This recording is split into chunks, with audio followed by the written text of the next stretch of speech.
take that down too, right? Yep. Where's that? Banners. Somewhere around here. There it is. Hey, Derpy, well, congratulations on 200 people on YouTube, bro. 200 subscribers. Yes, Heck sir. yeah. Damn, my dude, you gonna buy me a car or what? Lamborghini, dude. So you're gonna be like the Tate guy, dude. You're gonna just be I might fucking. have to. You're gonna have to, bro. It's just what it is. It's No, just he's what just it gonna is. get rid of us. That's dope, dude. Hey, well, He's too big for us now. He's gonna I'm too bring on big for other. you. He's gonna bring on more handsomer versions of ourselves, dude. We're like the Temu version, dude. Hey, speak for yourself, man. I'm pretty fucking Yeah, handsome. I'm ugly, bro. You can replace me quick. That's so fucking Agreed. Agreed. nice, dude. No, man. Well, congratulations, dude. I Congratulations appreciate it. on the way Yeah. up, dude. You're gonna get your Woody Award, or what is it? No, that's the porn one. Not that one, but your streamer one. The streamer award. Yeah, you'll just get a streamer award, dude. I promise. I swear. Good Well, maybe you'll get a Lord, Woody dude. Award. I don't know. Maybe That's you'll get a Woody Award. crazy.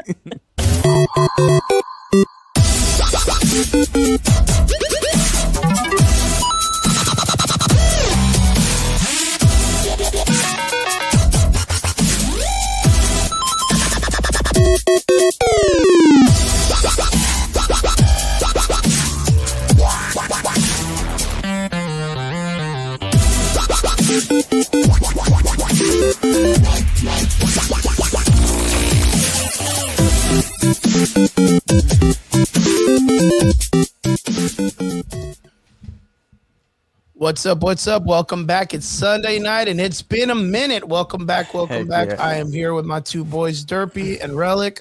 Boys, it's good to see you. It's been a while. It's been a busy couple of days or a couple of weeks for me, man. So it's finally be back, and it's good though. It's good. It's good. What you guys been up to, man? Missing you Ooh, in the stream. nice, Whoa. dude. Yeah, Dude, I'm not take him gonna to lie. dinner first. Damn. Yeah, man. Shit, dude. Nah, I've been missing you guys too, man. It's like, I don't really get the opportunity to. I'm kind of like one of those people that kind of isolates a lot, so I don't get the opportunity to talk much about stuff. So, especially nerd shit. So, when I do get the opportunity, it's here that I get to kind of let loose. A lot of people I lose in conversation when I talk about my nerd stuff. So, it's good to be amongst my people, my kind. Yo, Relic. I know we're not in the conversation of talking about Star Wars, but you saw that they did release the they're talking about what is it? Maul, X-Wing? the Darth Maul shit, right? Which there's a lot of Darth Maul stuff that released Okay, and news. Well, you know they're and gonna be doing. Relic They're talking Cloud. about what's up, everybody. What is up, bring him dude? back to life again for Bro, dude. dude. Okay, wait, hold on. Let me explain. Hi, everybody that's All right. jumping in the chat. Thank you guys for jumping in. We really appreciate you guys. So, they released a trailer a couple of weeks ago for the new series that they're gonna make for Darth Maul, where I thought it was gonna be like his backstory. I don't know if you're familiar with this, but apparently the director or the writer or something like that came out and was like, well, maybe he didn't die when he fought Obi-Wan in the desert. And I was like, dude, don't do that. Dude, that Derpy, means he are got not you- only sliced in half, he also got sliced downward, and he still doesn't Derpy, die. Are you familiar with the Darth Maul death scene in the Rebels show? Like, are you familiar with this or no? Briefly. So Is at did the he very tie very with- at the very with very end Obi-Wan? of the show, Ben, right? Darth Maul Faces Ben. right? finds Obi-Wan in the desert protecting the child, right? And it's supposed to be like right before the first of the first films, right? It's supposed to be like right before that. So it ties everything in such a cool loop, dude. Like knowing that Darth Maul had fought Obi-Wan and lost, he got in his stance like Qui-Gon and then changed his stance to like just everything was so epic and it was so poetic the way it ended. And it was a great send off to a cool character, right? I guess you could kind of say the same thing, right, Relic? It's the easiest way to put it, right? Yeah, like I don't agree with everything they did with Maul, but in terms of how they ended it, it was great. Like if you guys don't know the comic that came out before the Clone Wars and that like inspired Darth Maul to come back was this comic that Darth Maul, his first appearance back after Phantom Menace, was on Tatooine. He had the robotic legs, really long horns, and he had this really cool double-bladed lightsaber. Yeah. And he's coming out to kill Luke, actually, Yeah. because he knows it's going to draw out Ben. and then he fights Ben, and Uncle Owen snipes him Mm-hmm. and kills Darth Maul. Okay, Also yeah, stupid. that was a comic book, right? Yeah, it was a comic book, and Yeah. then it was kind of to see. I think what came out was that they launched that comic to see if fans, it would like satisfy the fans in terms of Darth Maul, and we didn't get to see much of him, but we did get to we did get to read the books that about his training and other comics. But now we got the Clone Wars, which even if you like the Clone Wars, it did mess up a lot of stuff lore-wise. But overall, I would say it's like half and half, like good and bad, you know. I really hope they don't try to bring him back to life, dude. They're going to, dude. They are so creatively bankrupt, man. Like they can't go past their era. Mm-hmm. Like I agree. Like you did the sequels, fine. Then let's see what happens after that. Like, because all you keep doing is going back to prequels, right before the prequels, or original trilogy, or right after the original trilogy. Before the prequel. You know. Yeah. Or even building off of like the Skywalker saga without needing, like, they could kill off all the Skywalkers, but they're still using them in some kind of way. Yeah, they pretty. No, Rey's still alive, bro. Shut your damn mouth, dude. Rey is not a Skywalker. She claimed it, and they're in the desert, and they don't have to deal with the government. So dude, you could suck it easy, dude. Yeah. Could be whoever they want. Could be whoever they want. Freaking dude. She yeah, should have be said, whatever you want. my name is Rey Guado, dude. That would have been the best, dude. That would have been the fucking best. But yeah, I just remember that, and then I saw your background, and then I saw Derpy's shirt, and I was like, oh fuck, we're not even talking about this crazy nonsense.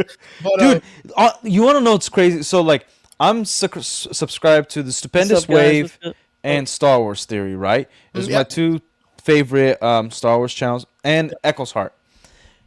Every time now a Star Wars video that they launch comes up, I feel so bad because I like them as content creators, but I'm so past looking up any news about Star Wars and what direction it's going, because unless they can completely retcon everything since 2012, there's literally no interest. Like I can't see myself ever liking anything that they make here on forward, because it will always lead to the sequel trilogy.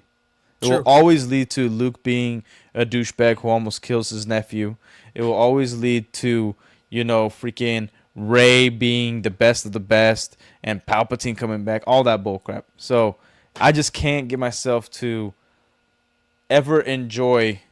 Like right now, like, dude, I always keep Star Wars books on hand right next to me in case I don't want to stream it. I just read Legends. The expanded universe, the real expanded universe, because I love the expanded universe. Yeah. But it's all uncanonized already, right? Yeah, it was the first thing they did when they bought Lucasfilm. Uncanonized. Is there any or at all chance for both of you gentlemen to be excited for whatever it is that they're going to be doing with like the Mandalorian and Grogu, like on that side of the spectrum? Because that, of course, doesn't really deal with the Skywalker saga as much internally. It's kind of like in the realm of it, but it deals with more of what was going on with like the Clone Wars and the Mandalorian side. Like, does it kind of interest you that it's kind of like on the outside, a little dirty, a little bit more street level?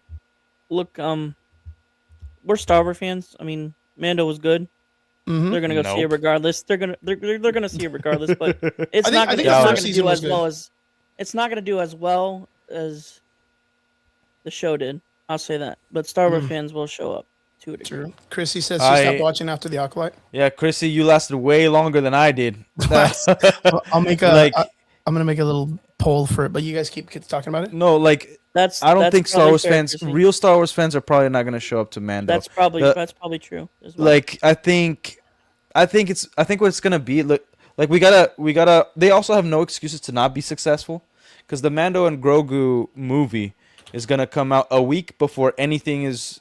Like a week before it's released, nothing's being released, and 2 weeks after it's released, nothing will be released. So they pretty much have a month where it's the only movie that it will be launched, and it's Memorial Day weekend. And I also think it's gonna, if anybody's like, it's gonna have a lot of walk-in ticket sales. I don't think it's gonna have a lot of pre-ticket sales. It'll be like, some parents with their kids going to the movie theater, and then they'll be like, you know what, this thing is on, might as well, like, let's check it out. Yeah. So, but they're already like tracking under 70 million for their opening weekend. And if you like Star Wars movies, as after we saw Rogue One, Force Awakens, and the way they're supposed to track, they're not supposed to make under $1 billion. And the problem with the Mando and Grogu is that I think the only reason people liked The Mandalorian was because it was so different, even though it was bad, but we had such crappy Star Wars that we just got a bunch of really nice, mediocre stuff. That's our Vince is like, I'm going to see it on the site for free, dude. Yeah. Sell the high seas on that one. But like, there's no hype for it. Like, especially with all the other trailers that we've gotten, why are you gonna go watch it? Just so in like 10 years after this event happens, we get The Force Awakens. We know whatever resistance empire they're fighting is gonna survive into the First Order. We already know the end results of whatever he's doing. The problem is we're not even focusing on Mando's story. We're still focusing on him being a babysitter and like whatever the galaxy's happening. Like, it should have been just focused on Mando. And even if it was a bad show, I think it would still be doing way better than it is today because it's focusing on a singular character and his story, not end of the world, end of the universe type stuff. Yeah, I remember when the show first came out, and I thought it wasn't too bad. It was kind of like we just got the Skeleton Crew. The Skeleton Crew had this Goonies kind of Indiana Jones vibe, but I kind of feel like it dropped the ball. But it did have this expansion of the universe kind of mentality. And again, we had a really cool telling of course, if you were a part of the Clone Wars series and the Rebels. You remember like the Mandalorians, how much more effort it took for them to kind of expand on the universe and the history. So it was nice for them to kind of go back to that and not it just be dwelling on the Skywalker stuff and all the internal people about that, right? And then it just started to flake, dude. And then it just started to flake. I remember I was really one of those guys that was like, you know what? It sounds pretty good. I can't wait to see what is it? This little Yoda dude become a Mandalorian. Yoda dude, okay. Yeah, Grogu. Before we had a cool name for him. You know what I mean? I was just like, this little Yoda dude is gonna be so cool. He's gonna be a Mandalorian, blah blah blah, and all this stuff. And then I thought to myself, and the more it keeps going, and the more they kind of keep Jim Hensoning this character and making him cute and not like real, I don't give two shits if he becomes a Mandalorian because he's not gonna be anything cool. It's just gonna be a little baby in a Mandalorian suit. Like I don't know. It to me, it's like I was kind of excited for it. Right. And now that I've seen the series kind of progress and them keep doing this, like, and then you remember that these kind of people, they live to like what, 300 years old? Is that the Yoda ages? No, it's like 1,000 almost. This kid's never gonna put on armor or look like an adult until like all of these people are super dead. Like just super, super dead. And then you get to see him be all cool later on. And I don't know if I have enough in me to wait that long, dude. Well, the big problem is that like you got as soon as you turn on your brain, everything stops making sense. Yeah. Like for instance, if you just watch the trailer, okay? The little baby stroller that he jumps on, that's from another baby. Mm-hmm. Like the speed it's flying is the same speed as a jetpack. Like the logic is like, who designed this freaking thing? For a child. For not a child, a freaking baby. A baby. And then they turn on the freaking speed, and if they just like hit it on accident, they'll crash into a wall and blow up. So like they make these things to make cool scenes. It's kind of like for instance, I'll give an example. Like Black Panther. Say what you want if you like it or don't like it. The rhinos. They're farming rhinos just to have a cool scene at the end. There's literally no use for farming a rhino in the real world and this fake universe because they didn't establish anything. Mm-hmm. They just have rhinos so that we could have a cool rhino scene that like a cavalry scene at the end with the that the war. chick just stops it with her hand it's up. Ridiculous. With her spear, and then the rhino's like, "Yo, let me kiss this lady or lick him because I'm a cat or whatever." Yeah, it's stupid. So it's like, the fuck is going on? Yeah, they're literally designing things just to have a cool scene, not because it makes sense in the universe, not because like it's part of the universe. Like it's really dumb. But that's the fantasticalism of all this shit. That's like that was the equivalent to Batman needing a dog in Batman Beyond. Do you remember that shit? What do you mean? You remember the cartoon of Batman? Yeah, Batman Beyond. Batman never needed a fucking pet, dude. Don't disrespect Ace. Yeah, but why did he get a why did he get a pet? I don't know. Who the fuck cares? He doesn't because need Alfred's dead. Alfred died. So Alfred was his pet. That's what you're saying. Alfred died. He got a pet because he like can't freaking function on his own. Bro, he lost both his parents. He didn't get a fucking goldfish, dude. Like that doesn't make any sense, dude. It's not. Well, that's the thing. That's a freaking dog. Like that's one thing. It's a dog doesn't make sense maybe to the personality, but who knows if Alfred got him a dog before he died and now he's attached to dogs? I don't know. John Wick. But it's not like a dog destroys the universe and like the function of dogs. Like this is a baby stroller. Yeah, it's the same. That could go like freaking faster than a car. Yeah, no. I understand this. No, I understand these things, but it's like there are just always these like fantasticalisms that kind of appear in the world that make things kind of like a little better or a little more like relatable, I guess. And I guess the idea of them, because it's like I don't know, what are they gonna farm in Wakanda? What kind of animals are they gonna farm? Like it's not like they're not really. I think there's one part where they show some horses, but that's like the only time you ever see them. No, look, like the problem with there's nothing to farm there, bro. Like, no, if we're gonna jump, wait. They established something that's pretty freaking important. The first 5 minutes when the damn meteor hit, that's the size of a mountain, by the way, and it didn't wipe out all of humanity, which is crazy. They have whatever vibranium, right? Yeah, and then they say that for generations, they separated into 5 different colonies, right? Or sects or cultures, whatever you want to say. Tribes. Yeah. I am not here. And then they're supposed to be the most technologically advanced and also the most advanced socially, except they still use baskets to shop. There's like literally a hierarchy as you see Wakanda. Like this is poor side of Wakanda, then there's all these advanced technology, and then like nothing makes sense because there's like, oh my gosh, freaking Black Panther pisses me off so much. They make this shield and say that that's the border. Like eventually you gotta colonize. If you have a small border and everybody starts having families and then they have kids, that means that you are doubling your population, and therefore it's gonna be encroaching unless it starts growing super high. Like that's how it freaking works. Wakanda, you know. This guy in the question is wild, and bro, William, Israel, Palestine, or Wakanda? Holy, dude. Bro. Rome. Rome. I'd pick Rome, dude. The Rome Empire. Destroy it all, man. The craziest question, dude. Oh, you want to know a friend of mine. Oh, I think I told this story before. A friend of mine, he was going to college, and he was at like a Starbucks. And I don't know if Starbucks like they did a whole like, oh, we're for Palestine or something. I don't know what it was. Whatever. They picked a side. Right, and then this lady was like, this girl was protesting. He's like 22-year-old girl, and my friend he's just, by the way, he's a Hispanic dude, just trying to get some coffee, get through his school, and then get to work, right? Yep. And then he was like, just going about his day, and she's like, how could you support them, whatever? And by the way, super devout Catholic, and he's like, you want to know why I'm getting freaking coffee? I honestly don't care, but you want to know my reason why? One of them is wrong, the other one killed Christ, so I don't give a damn what happens to him. And then just walks away. Yeah, and she started crying. It was funny. I don't know, man. I come from an area that people are like, what's up, bro? It's not Israel or Palestine. It's like Bloods or Crips or what, dude?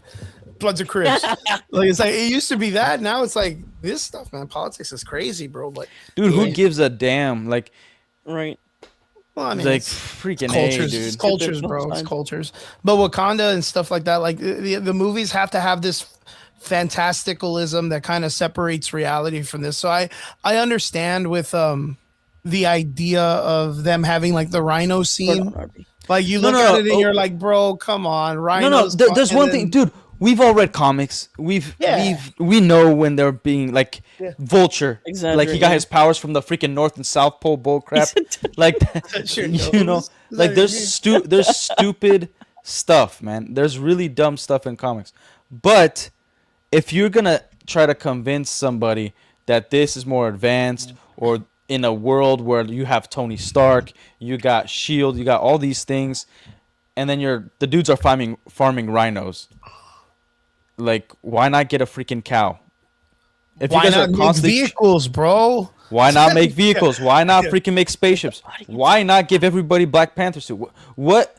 It's insane to me. Like the entire concept. They're like, if something's gonna be fantastical, that's fine, but it needs to make sense in its own universe as well. Yeah, because of the fact that like it's like you said, like why doesn't everybody just get a Black Panther outfit then, right, or something like that? But that's kind of like the writing of that was Supreme Iron Man. When Iron Man made everybody pretty, there was like a value to it. If you end up giving everybody that if you end up giving everybody it's gonna get exploited, and then it's gonna be something. Well, that's why you have individualism. So the problem with the movie Black Panther, first of all, in Civil War, awesome. But the problem with the movie Black Panther is that they gave him a power from their Kool-Aid flower, and then anybody could be Black Panther. Like, they didn't make T'Challa unique, because in the comics he was like an assassin. He had powers at one point that was like unique to his bloodline, and that's why he got Black Panther suit. But then they literally just gave him a vibranium suit that you could just put anybody in there and it's Black Panther. Like, T'Challa's a non-entity in his own universe. In the MCU. The powers of the Black Panther give him like superhuman strength, like Captain America. Right? Yeah, but anybody could obtain those powers. It's not unique to him. You know, it's not like his bloodline allows him to be amplified. Anybody could become Black Panther by trial by combat. They need to do the heart-shaped herb. They just need the Kool-Aid flower. They need to ingest the heart. Yeah, but like that's the thing. There's, first of all, they're supposed to be advanced, and then they do trial by combat, which is super barbaric. And they don't even use the power up. So why don't you just, like, if you're a smart person, why don't you fill somebody up with steroids, train them their entire life, and then you be an usurper and run all of Wakanda, just having a puppet be the king, a roided out monster who you control. It would be pretty easy to rule Wakanda if they're gonna base it off that logic. The comment section is so wild, bro. Make it happen. To catch up with the MCU, but I only like to watch in chronological order by release date. I'm stuck on Doctor Strange movie. I keep falling asleep on it. Yeah. Wait, the first Doctor Strange movie or the second one? The Black Panther thing's not politics. It's just explaining what doesn't make sense in their movie, in their own universe. Well, it's just that they have to establish their region and how they run their part of the world that makes it so much more. It's like Atlantis. It's like the Avengers Tower is its own thing or whatnot. It all comes down to that. So it understands, but they got to make it different. It's just what it is. Like, I didn't understand the fucking the Namor scene when he's like, "Oh, I brought the sun down." I was like, "What the fuck are you talking about? What is that?" It's nighttime. RB, like, what is that? Relic, what is the sun under the water? What did he bring down? Dude, like, I don't know. Maybe he took his anal beads out. I don't know what the freak was happening. Like, he found a fucking diver with a little light on his head and just like put it in the middle of the room or whatever. Like, I don't get it. The concept is that like they were more I don't know, like powerful at one point, and that they're like almost like an eternal. Dude, it's all jumbled. Like phases 4 and 5 messed up, but towards the end of phase 3, there's a lot of movies that released like Black Panther that they put out there. Super good marketing, had a lot of success financially, but it didn't make sense. It wasn't really good. It wasn't thorough enough. Well, like, yeah, it's not even about like making it make sense in our universe. Like, your universe established certain rules, and the more characters you put out there in different parts of the world, the more complicated it gets. But they really took the time, especially in phase 1 and part of phase 2, to really make everything coherent. You know what I mean? Bro, your boy RB. Like, that fucking comment is rad, bro. He's like, Derpy, how come your camera on here is perfectly fine, but when you're on your main I show, told him it's you look nighttime. like a future picture of Marty McFly when his parents aren't gonna fuck. I actually Rad, do dude. have an answer for this. StreamYards, if you pay for it, you can make You clean it up, your yeah. You clean camera it. have 4K and high in HD. Mhm. When if you're using your own internet, it draws in so much CPU that like it can disturb your like lag time in your own camera, even though your camera's fine. It's It's because also fucking about Derpy's speed and using a stuff. fucking Motorola 7 or whatever. Dude. Yeah. He's using like a brick phone for his camera. Derpy, are you there? I am here. Good. Are you still using AOL or what? No AOL. Oh, still using Yahoo Messenger or what? He looked at you like freaking, like you just committed a crime. Like, no, what the freak you No. talking about? Now You know what I'm I did lagging the a other little day, bit. guys? This is off topic, super off topic. We're gonna get on our first topic in a little bit, but Yeah. I tried to check my MySpace. Did you guys remember MySpace? Oh god. Dude, I have MySpace. I tried to check it and it wouldn't let me in. I couldn't remember my shit, dude. I had a net zero, bro. Derpy got net zero. Derpy got net zero. Dude, I had a friend that still had MySpace, and he looked up my account, still up. Damn, dude, that's Yeah, crazy, still, man. I Still never got had a my MySpace song before. and everything. Like, Dude, I miss MySpace. I think MySpace had it going on, man. I really do. well, MySpace was do better. remember it, It's, but I it's never all had it. marketing, man. Got killed by marketing. Yeah. It's because everybody thought Facebook was going to be the place, and it kind of was for a bit, and still kind of is. But then it's like, And then into Twitter and Crackerville. Twitch and all this other stuff brought it up, and 1 minute reels and little sizzle reels and shit. Like, it's just not the place. But MySpace it had it, man. It had it. Yeah. Let's see. He says last. But in Relic, terms I of think Star we Wars, Mhm. sorry, go ahead.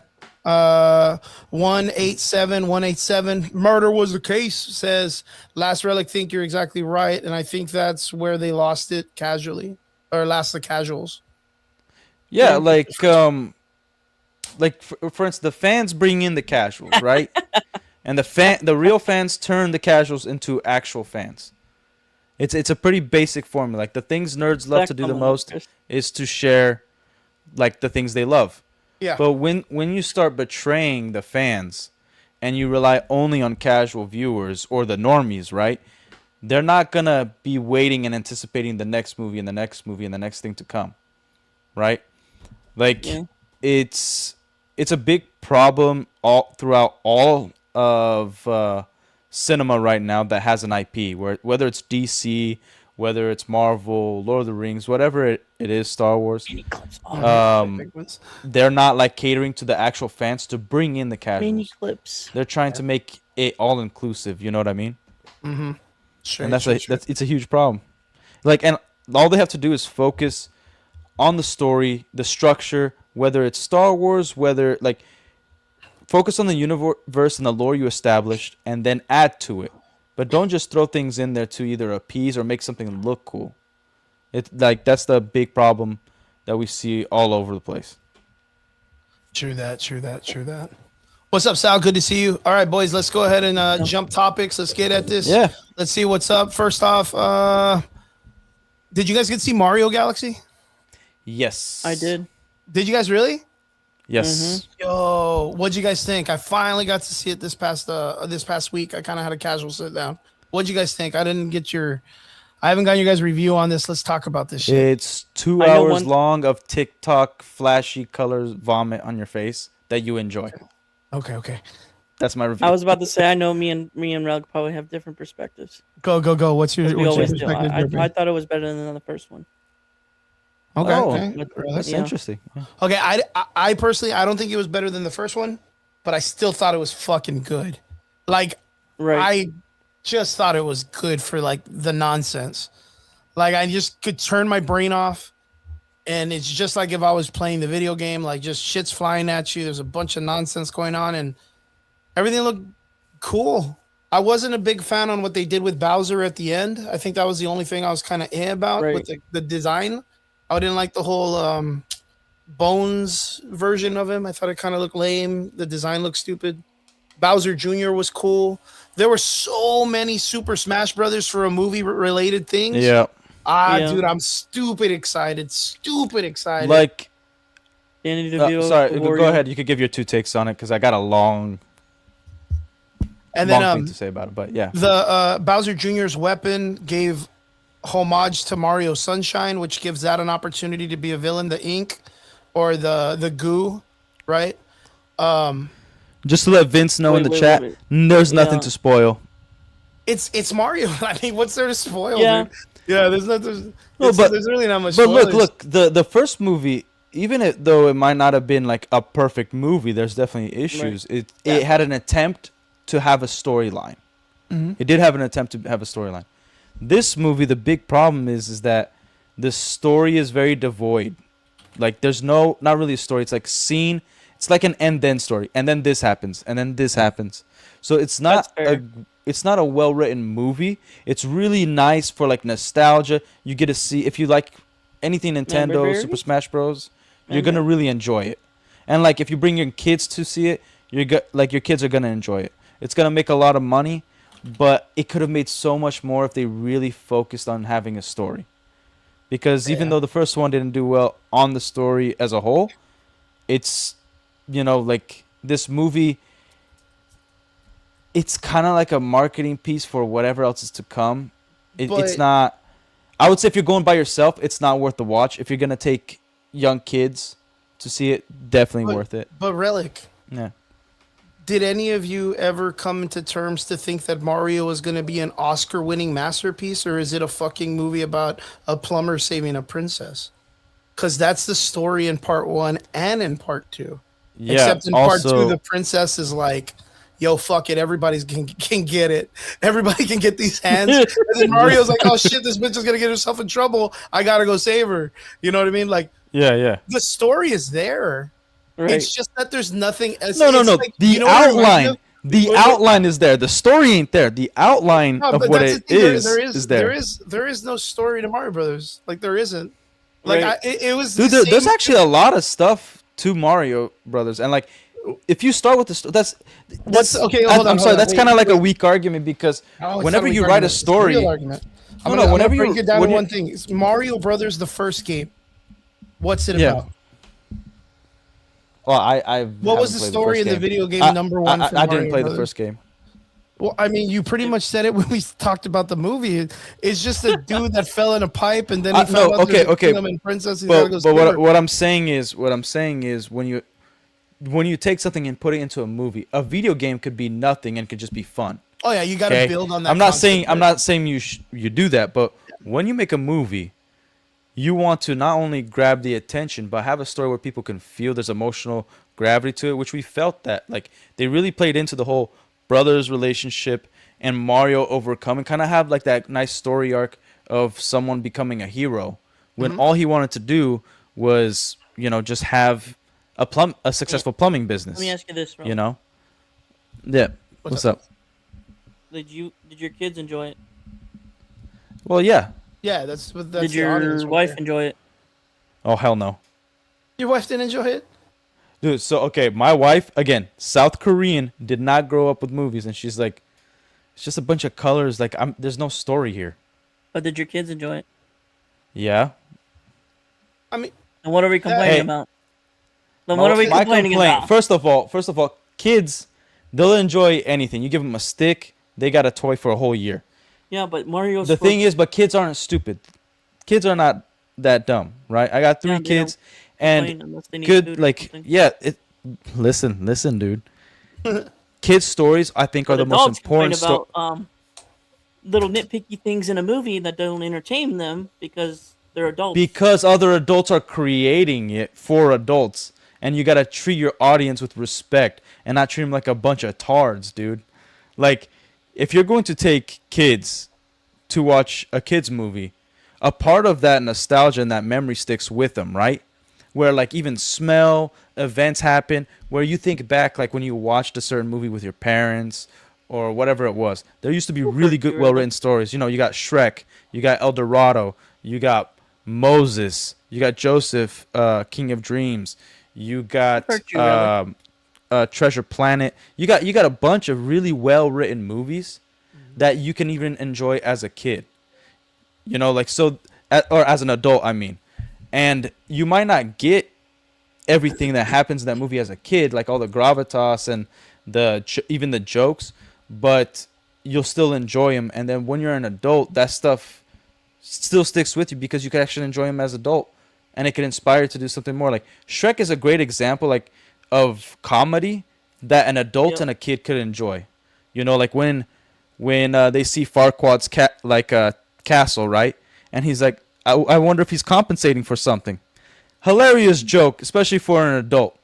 But also, it's good. It's a good joke for a kid because the parent can explain, oh yeah, the Lord Farquaad is short. Therefore, everything he wants is to be big because he wants to look big. Great. So it's like a joke that works in multiple concepts, right? It could be a dirty joke, and it could be actually a joke for kids. Depends on who's like your perception of it, and so that's really good writing. So I think you will die. I think movies for kids are the ones that do need to be well written. They're the main ones that need to be well written. Yeah, but that's the thing. Like the Mario Brothers is a well written story. It's very minimal. It's very basic. There's a lot of stuff going on. Like I think that the only thing which was a problem for me with Mario Galaxy in the second film is the ending is very abrupt. Like it just shows that there's a hole. The castle's been whatever. There's just a big gap, and they're like, hee, boom, credits. No, and I was kind of like, what? Yeah, like there's problems. Like the thing is with the Mario Galaxy movie, what disappointed me is that even if like the first one is weak, I expected the second one to be much stronger than the first movie, right? And the main issue with it is like it can't just be like a one trick pony every time, and then it's forgetful in like a year, 2, 3 years. Because the first one allowed it to establish, we got the Mario universe in Universal Studios. We're getting a lot more merch. People are more interested in the Nintendo games. People are like, that's what the first one did. The second one is supposed to retain that and even add more. So like, I prefer less content and better quality. Like just another example, the MCU phases 1 through 3, we got only 50 hours of content. Phenomenal films, some bad ones here and there. And then phases 4 and 5, we got over 100 hours of content, and none of it's memorable. We might have enjoyed 1 or 2. Yeah, but the reason behind that also is because the majority of that concept and that content that was created wasn't successful in the first place. And I think this is it wasn't successful in the comic books. None of the stuff that came after, even getting to Infinity War and Endgames, was very diluted because the Infinity story had already been established in the comic books over and over again. It had already sold millions of comics or whatever, if you think about it.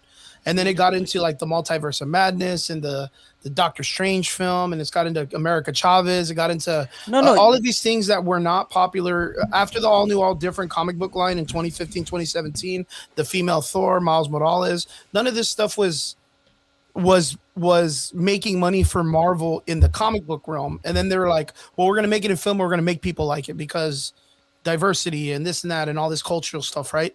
It worked with the political agenda, but it did not work even when it was being based in the comic books, which is where it was originally based on to make money. So hold on. With Mario Brothers, Mario 1 was $1 billion movie.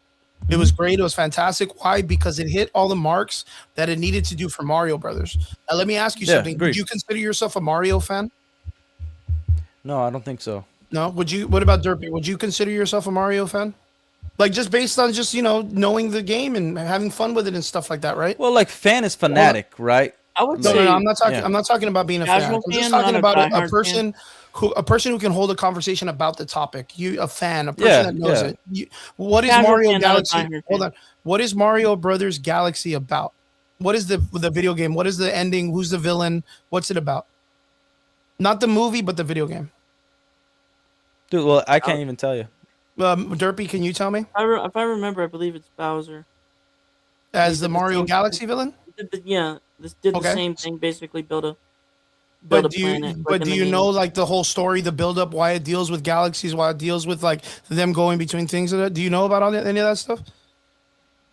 And this is the problem. I played it a long time ago. And this is the problem is because people our age were fans of the nostalgia version of what Mario used to be. About to Mario 64, maybe Mario, Paper Mario.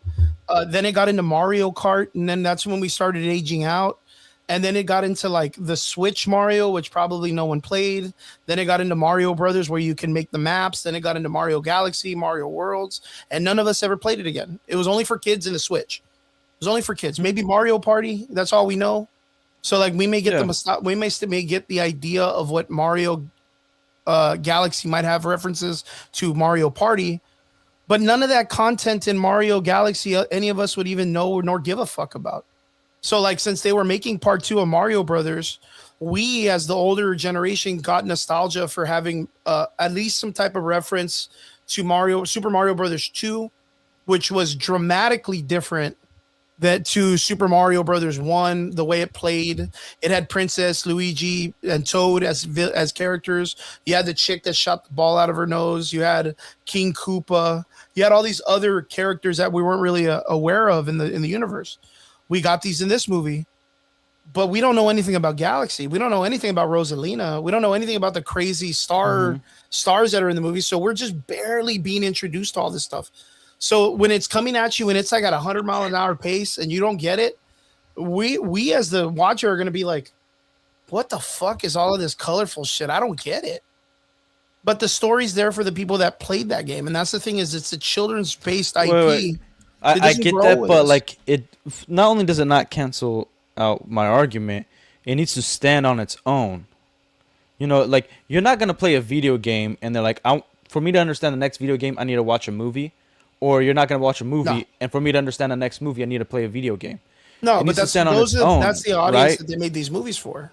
For us, the people that aren't aware of it, then they made. But again, even the audience that they made the movies for, the audience is not stupid. They might have fun. They might spend it one time on that one property and being like, that was a good time.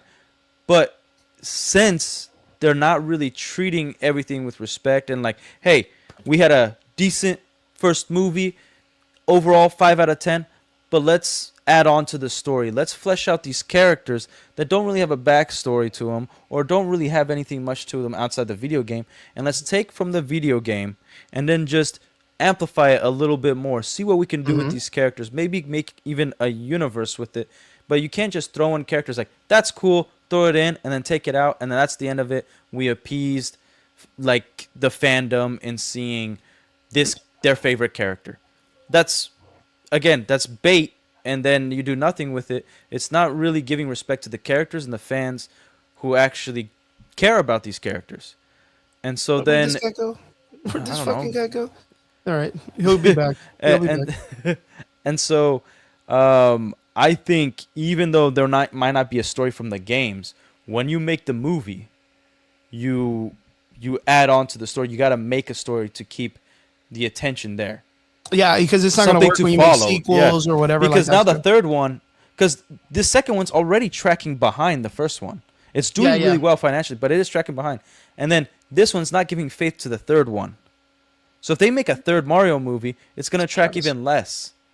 And it's because they're not giving the respect to the characters that they already gave respect to from the first movie.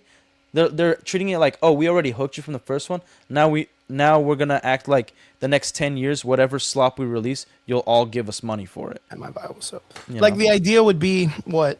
I think, of course, it builds up to a Smash Brothers movie. You know, they established Star Fox in the airport or that little area that they have right before all this stuff starts. You can see Samus's ship taking off, Metroid. But they did announce that they're not doing a universe. They don't have plans for Smash Bros. Or like. Well, it's weird because they really built the shit out of it with all this stuff. I don't think they built anything. I think they put a lot of it. Mr. Game & Watch, Robot. There would be no reason. Speaking of obscure characters, why Mr. Robot or Rob and Mr. What Game & Watch? Why Mr. Game & Watch? Like, why would you even think of putting that character in a fucking Mario movie if he was like the first ever iteration of a Nintendo IP that's ever put on a 5? It's like, it's ridiculous, dude. But you put him in there and he goes and smashes Bowser with the move that's literally right out of Smash Brothers. They're talking about building a Link movie. You Like- have Star Fox. You show the entire cast with the fucking Raven guy, or I forgot his name, the Crow dude. I forgot his fucking name. The partner of the Blue Falcon. Right? Oh man, he used to be my go-to. I love that guy. Bro, and he's there, and yeah, they even yeah. show you, because they're gonna make a Star Fox film, right? What's the reason for a Star Fox film? Who the fuck knows? No one.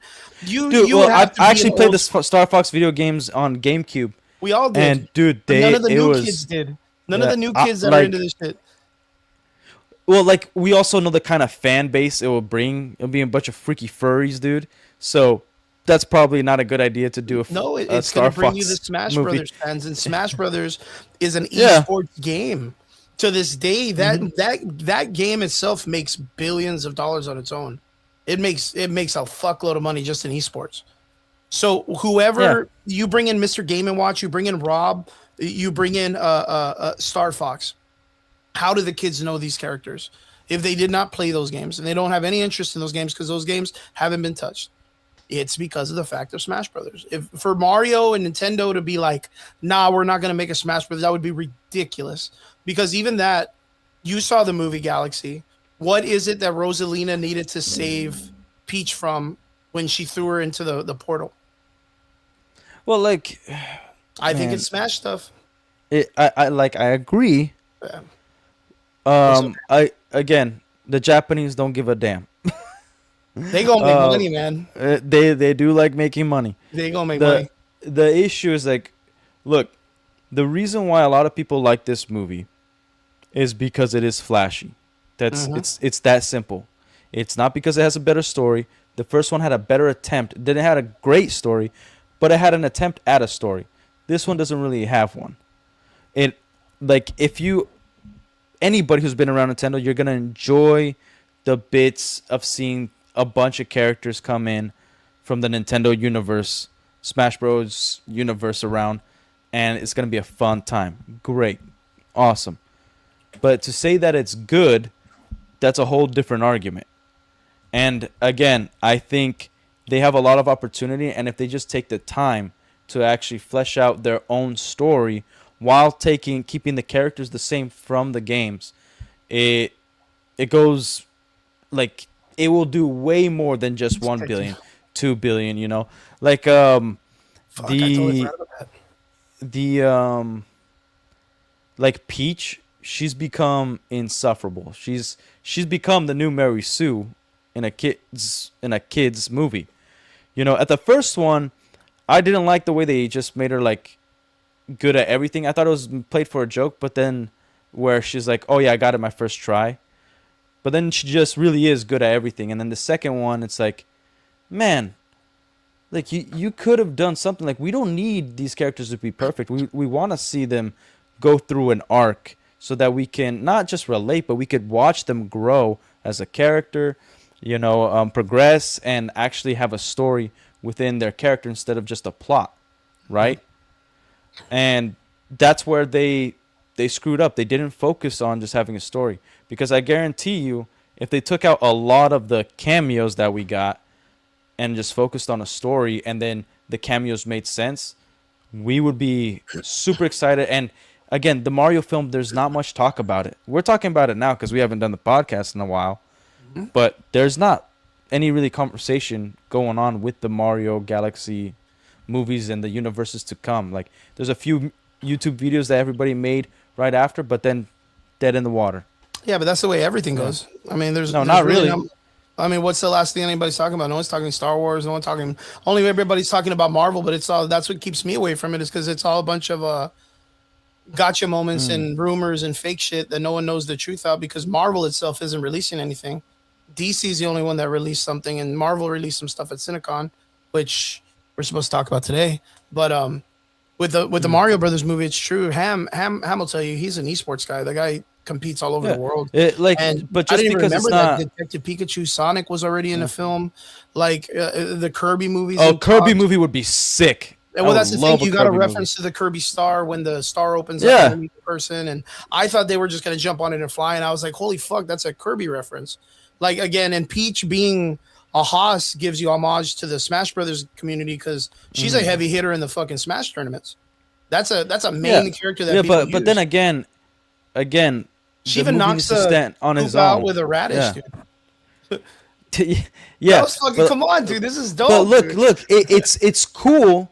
But then again, there's no substance. Like, you're gonna have that memory, but you're not gonna want to keep revisiting that memory over and over and over and over again, because then you could just play the game. Like, why keep watching the movie if the movie doesn't give you anything more than the game did? Because I'll just go back to the game. The memorable moments come from memorable moments from the game. It's not coming from a memorable moment of its own individual property, aka the movie. Like, it's great to give homage and copy something from the games to make it make sense in the storyline. But if you have nothing to grasp to in the movie itself, then you watch it one time, maybe a second time, and then you're just gonna play the game later on. Well, so it doesn't stand the test of time. The movie just gets killed. I mean, in the concept of it, I like the desert scene with the Mexican characters in the beginning, the Mexican little tribe that I had never seen. But that's probably from a game, I guess. I hope. If not, I don't know. For the story. The Yoshi introduction was a really cool introduction, other than Yoshi's Island. The Yoshi's Baby scene was really funny, adding Toad to the mix, and the Nintendo Scope was really cool. Star Fox being a part of this universe and him collaborating with Mario doesn't show up in any video game. I thought that was a really cool moment. There's a lot of things in this film. Even Bowser Jr.'s work was really cool, and the Bowser world that they thought of and created was an interesting concept to something they never had before. But Bowser Jr. has come out in several games, but I can only remember him majorly. Yeah, and they gave him a little bit of that in the movie where it's like, hey, like, this is just a kid trying to make his dad happy. Yeah. It's not even about being evil, really. Like, I'm just trying to make my dad proud type thing. That's cool.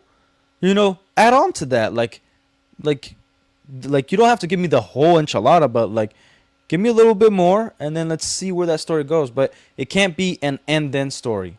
It needs to be like, this happened, so ergo these things start happening because of this one action. It can't just be like, oh, he pulled out his sword and then blew up a planet and then moved to Mars, and then, like, it can't be an and then story. That's a bad story, you know?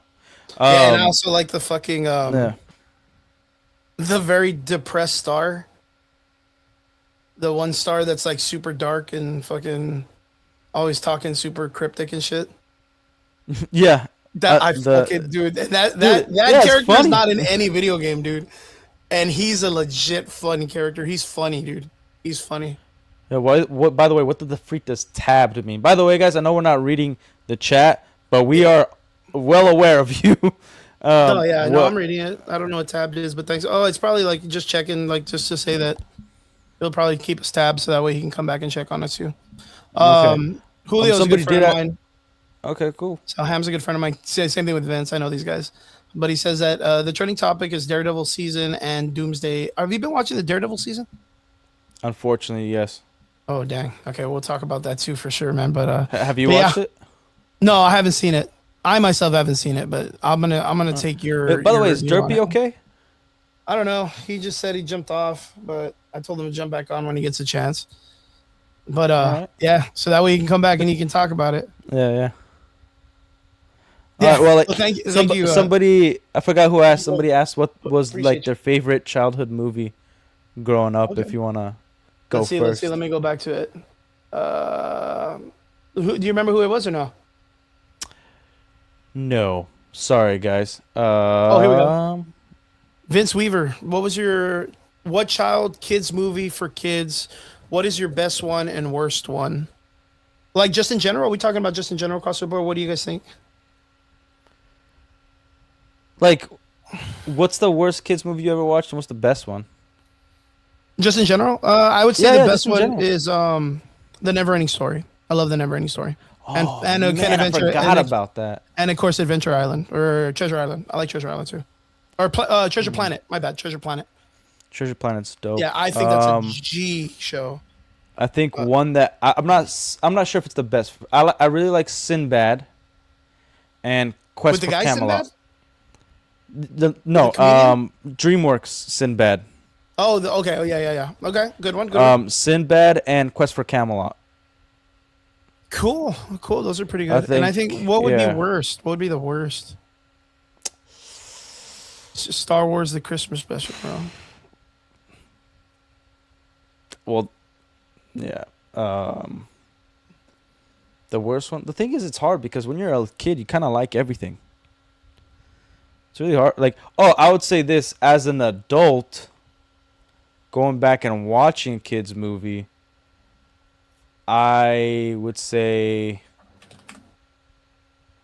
yeah, like I don't really like watching Power Rangers as an adult is really rough.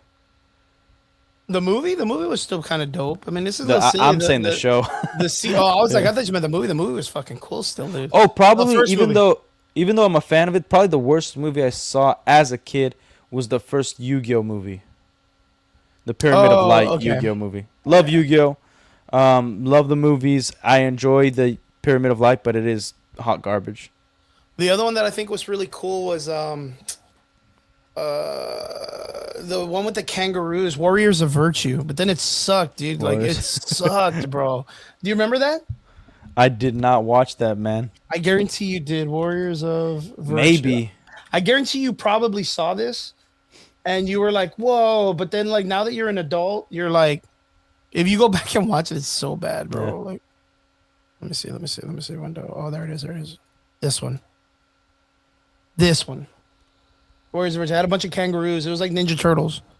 Dude, I actually don't think I ever watched this, man. If you ever get a chance, I wouldn't recommend it. It's pretty bad, but it looks freaking terrible, man. But the thing is the movement and the characters and the suits. Yeah. It's like the Ninja Turtles movie, like one, and they act the same way. It's you can't get that IP that style, that template wrong. Yeah. When you have good martial arts, and then they have cool costumes and then it looks really cool, you can't get it wrong. But for some reason, they thought it was a good idea to add a slow-mo effect to their fighting scene. And they consulted Zack Snyder? Yeah, no. They talked to Zack? It was even worse back then. It was worse back then. There was just something about it that, dude, I'll try to find it real quick. But I'll show you a fight scene. But yeah, Warriors of Virtue was a good and a bad thing at the same time. Yeah. Warriors of Virtue. By the way, somebody asked about Luke Evans and in the new MCU reboot, and about Magneto. No, let me see, who was it? Oh, but it's gonna be mutants, right? Mutants? It's gonna be the mutant stuff, X-Men? Right? For what? Yeah. Like the going forward with the Marvel universe. Maybe. Well, like the thing is, they're gonna try to do an incursion, right? So to bring everybody in, but at a different timeline. They're definitely, from what I hear, is that they're rebooting the entire MCU, all the way from the phases 1 through 3. They're rebooting it all. Yeah, I mean it makes sense. Yeah, it doesn't make sense. It only makes sense because they put out garbage content for a bunch. Well, everybody's out of age too. It's out. I really don't like the argument of outaged. John Walker also did nothing wrong. John Walker? Yeah. Dang, dude, that's crazy, bro. He's a hero. Yeah, he's the dude, man. No, I don't think we're gonna do South Texas CinemaCon this year, Ham. I think we're not going this year. Wait, what's going on? He's asking if we're gonna go to South Texas CinemaCon. I think we're in Boston. No, here in our hometown, they have a South Texas CinemaCon. See, look, it looks cool in some shots, and then it kind of sucks. But my shit's going slow, so I'll show it later. Yeah, it looks pretty tight. Honestly, like I want. No, I'm telling you, bro. Like it's cool, dude. Like there's just like back in the day. Did you ever see the Double Dragon movie with Jackie Chan? No, Double Dragon was with like the fucking Mark Dacascos. It was a video game. Like it's the same concept of that shit where like it was during a whole part where like dudes didn't know martial arts and people just were making fucking martial arts movies because they were just buying IPs and doing silly shit. Yeah. But like this thing does like a weird motion blur, and it has a bunch of like this kind of slow mo, that kind of shit when they're fighting. And like that.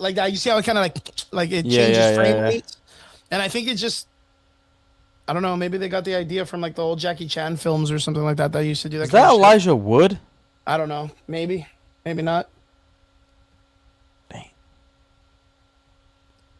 No, it might be the same kid from the Neverending Story. I remember the Neverending Story, but I don't remember the kid's face. Yeah, don't worry, none of us do. But don't worry, none of us do. I don't know what that guy's doing, working at Walmart or whatever, but straight, dude. Yeah. What is it? Okay, so they're rebooting the Marvel Universe. We already know that's coming, but they're gonna reboot everything. Characters, they're recasting, they're doing all that stuff, right? Yeah. Well, should we get into the topic of Doomsday? Yeah, that's fine. Seth, you're absolutely motherfucking correct. The Jet Li, the one movie is so good and it does not deserve a 13%. But critics on that shit are trash, dude. That's such a great movie. Dude. Such a great movie. I love that. But yeah, let's what do we got? We're talking Marvel. We have a bunch of shit that Derpy made me pick up, but he decided to bounce out, so I don't know what the fuck we're gonna talk about. Yeah, what the freak? Where did he let me see if he messaged me, because that's he messaged me. He's just making excuses why he doesn't want to come on. That's fine. He was all like, oh man, like he really, I guess it was like coming up to bat for the Mario movie, which I don't understand, but it is what it is. Yeah. Hi, Megan. What's up? Or Mega. What's up? Oh, Mega. That's a cool name. It's a very cool name. Band. Yeah. Okay. So let's talk, man. Doomsday, Marvel. Let's talk all that stuff. All right. Well, what have you heard? I'm not gonna lie, Relic. I have casually learned to not listen to any motherfucker that's making shit up that they think they know what's going on about Marvel, because most of them sound stupid and it's not real. So like them talking about, I don't know. We talked about it the last time where it was like, the beginning of the movie's gonna start with Tobey Maguire getting fucking murdered or whatever the fuck. I don't think that's gonna Deadpool happen. And X-Men. I 100% don't think that's gonna happen. If they're gonna do anything with Tobey Maguire, they'll probably kill him off just because the actor's like, and then they'll probably bring him back. No, he's gonna just be because actually no. Tobey Maguire said that if Sam Raimi is up for it, we'll do a fourth one, and Sam Raimi is also said that he's up for it. Fuck Sam Raimi. I don't want him to come back. He just fucked up fucking Doctor Strange. I don't want to see anyone. Dude, did you not see the freaking interviews with Sam Raimi? He talked about it. He's like, I don't even know how this movie ends because I pretty much didn't direct it. Because the studio came in and be like, we just need you pretty much to be an actor, like a name, and then we are gonna do the movie. And there's only like a few scenes that he did. Fuck him because he put his name on it. Fuck him because he put his name on it. That's it. As a man, he put his name on that shit and it sucked. I thought Multiverse of Madness was bad. It was trash. It was bad. Just what it is. And it had all the signature things that Sam Raimi does. So for him to be like, nah, man, I didn't touch anything, and for it to have the fucking zoom in shots and the weird that's the funny thing is, I thought those scenes that actually had the Sam Raimi stuff with it were actually pretty good scenes. You liked it, Seth? What'd you like about it, bro? And there's nothing wrong with liking things. We're not. For me, I thought it wasn't good, but I mean, I can get away with watching it. Captain, and that's because, dude, I'm not gonna fucking lie, bro. Like I'm a casual fan of America Chavez. The Ultimates comic book was such a good run with her, Blue Marvel, Captain Marvel. Like there was a with Puck, there was a really good thing, but like it hit the ground running like Attack on Titan and couldn't pull it off. The first thing that they did when they got together with them and the Black Panther and all this shit is they fixed Galactus's hunger. That's a big fucking thing to fix as your first thing in a team for a comic book one if you're gonna run a series based on this. You know what I mean? Like imagine if I was gonna say, okay, Relic, you're gonna write. I'm gonna hire you to write a comic book for Marvel, right? Yeah. And you come in and say, okay, well, my first comic book is gonna be Spider-Man. He's gonna meet the one above all. They're gonna go back in time and stop Thanos from being existent. And he's not going to exist in the universe anymore. So infinity never happens. The cosmic, the gems, the power stone and the stones don't get found. The infinity stones, like everything is cool. Like no more Thanos. Like all the way in history. We're just going to erase him from history. And it's like, damn, that's a really big thing to do on the first. Like, what are you gonna do for the 12 issues that we're gonna give you? Like, if you're gonna solve that in one episode, like, what are you gonna do the rest? Like, you gotta build a fucking huge complex story. Yeah, like, hopefully you have a plan. Like, you can't just say it's like this is the first thing I'm gonna do. So the first comic book in the Ultimates was to solve like one of the biggest character plots to Galactus. Like, you know what I mean? Like, you better have a huge concept that you're running with then for these characters. And of course, it's supposed to be like the most intelligent characters or the most strongest intelligent characters. And it's cool. It was a cool run, but then it got into weird stuff with Galactus and it just got dumb. It just got dumb. But they wrote America Chavez very, very well. They wrote her. I honestly, like, I got into the Ultimates in random parts throughout the story. I didn't want to do anything with America Chavez. I only like cared about what they were doing with Spider-Man. Okay. And even then, I was actually kind of disappointed later in the with team, a lot right? of it. Yeah. Yeah, I think he came in later. And I was disappointed what they did with Spider-Man at the end. I thought it started off decent. I just didn't. Are you talking about the new Ultimates, like the new universe, the Ultimates universe? Because I'm talking about like. I'm talking about the Ultimates, the group. Oh, then we are talking about two different things. Yeah. Then I didn't even get into those comics now. Yeah, but I do remember that America Chavez was a part of like a bunch of stories, even after that. I'm talking about this one, so that way you at least see the picture. I'm talking about this comic. Yeah, I didn't get into that comic because I just like I almost did because I saw Thanos, but then anything with the word ultimate in it, I was already turned off. Yeah, but this was in 2015. This wasn't anything new. No, I got it. So after 2013, I stopped reading comics altogether. I get you. And then around COVID, I started reading some comics, and then I started like just jumping back and forth with the new ones. But I was not, As soon as I read like the Ultimate Spider-Man, and with what they did with the cloning and all that, and then I read with the stuff with Shield, and I wasn't like for that. I was like anything Ultimate, I'm not reading.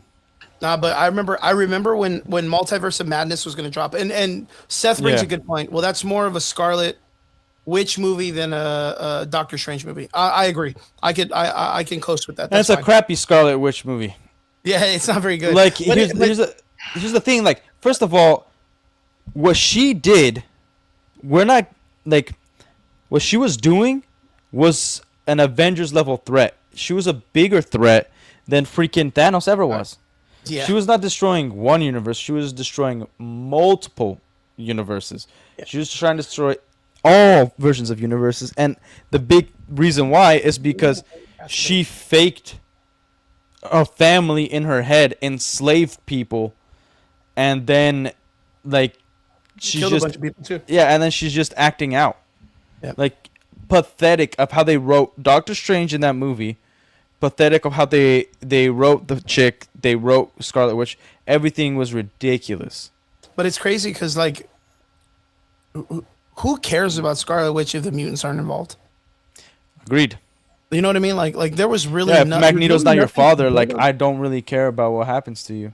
Yeah, like it's a very interesting character without Magneto and the rest of the mutants involved. Like, I understand, and I'm not going to deny that Quicksilver and Scarlet were both Avengers in like the West Coast Avengers in the comic books back in the day, like Wonder Man. I'm not going to deny that. But when the world was established that there was no mutants, why even try to bring these fucking people on?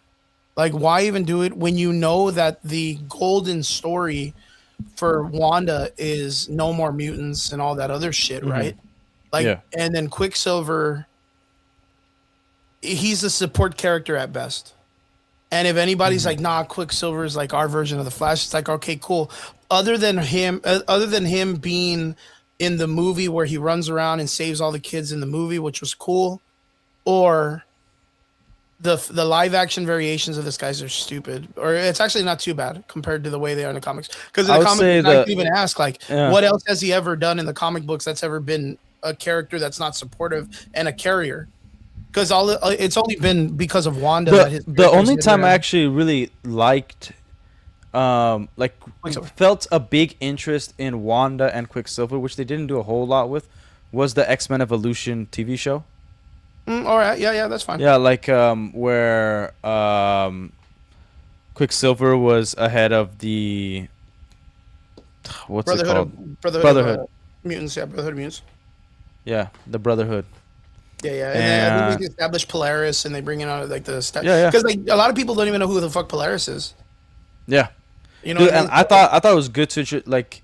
It not only was a good cartoon, it was good to introduce to the normies too. Yeah, of course. If they've never read an X-Men comic, dude, it was freaking solid. And I liked how like Wolverine wasn't always at the forefront, and they even put like an episode with Captain America and Wolverine and Captain America are the ones that saved Magneto. I like that tie-in, all that stuff. Like they brought in a Weapon X or Weapon X-23, you know, like made her an assassin for Shield. It was really cool stuff.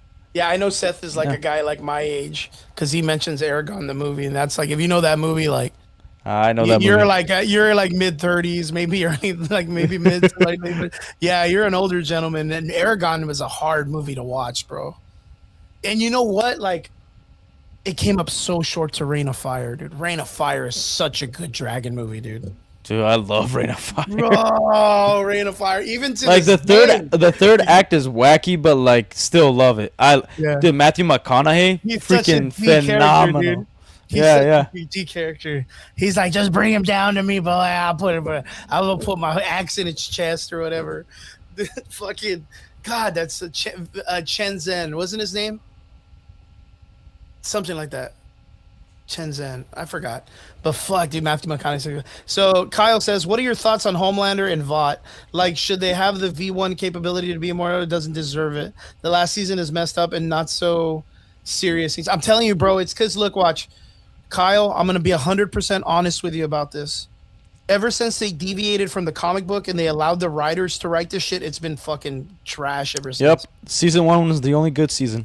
Yep. Like, for them to mess up Noir and not make him the clone and go that route, the only other option you had was to make the son the person that's going to kill Homelander. Yo, and like the Homelander's like the only likable character at this point in the entire show, which is insane. Yeah, it's weird. I'm not really a big fan of what they're doing with the Gen V story where they're. I didn't even give a damn to see that. I saw the first season. It was okay.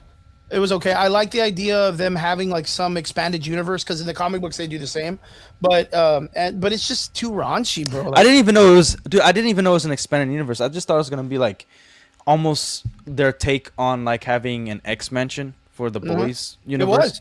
It was because that group of kids they have an Xavier, but those kids get molested, they get abused. Like it's the worst idea you could think of for an X-Men thing about a weird dude in a wheelchair owning a bunch of kids that aren't his.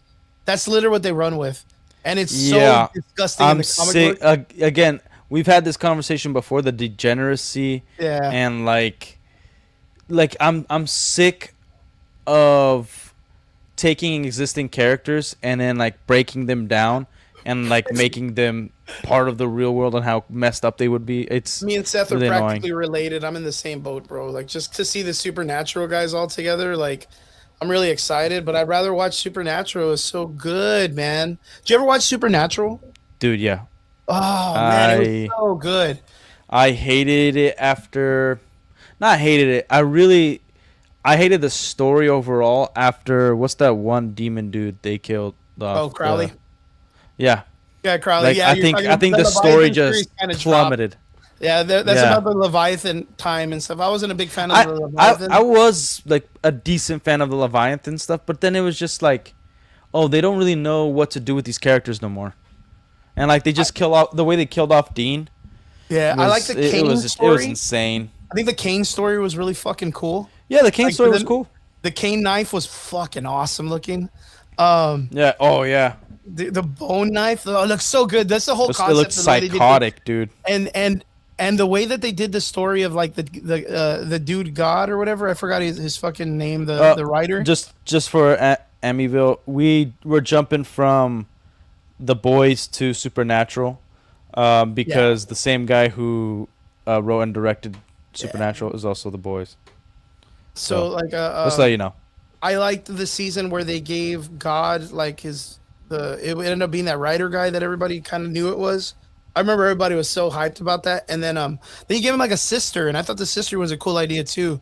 Because it reminded me of the Zombies Black Ops story where you had Monty and the Shadow Man, where there was like this one entity that had two, and so it was the brother and the sister that were the God entity. Yeah. I kind of dug it. I like the whole like just creativity that they took the origin of like the Bible and kind of ran it in a different way. I dug it. I thought it was cool. Yeah, like kind of mythology almost.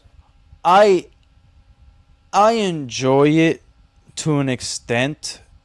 Like actually I did a live stream. I talked about Invincible, where I'm sick of people using like words that we understand that are evil, like demon, Satan, and playing it as like, no, that's just our names, but yes, we're like good people, good entities. It's like, then don't use the name demon and don't design them like a demon if you're going to call them a demon, because the only reason to use that word is our association with what that means. So like, are you talking about the way the character designs were in the show?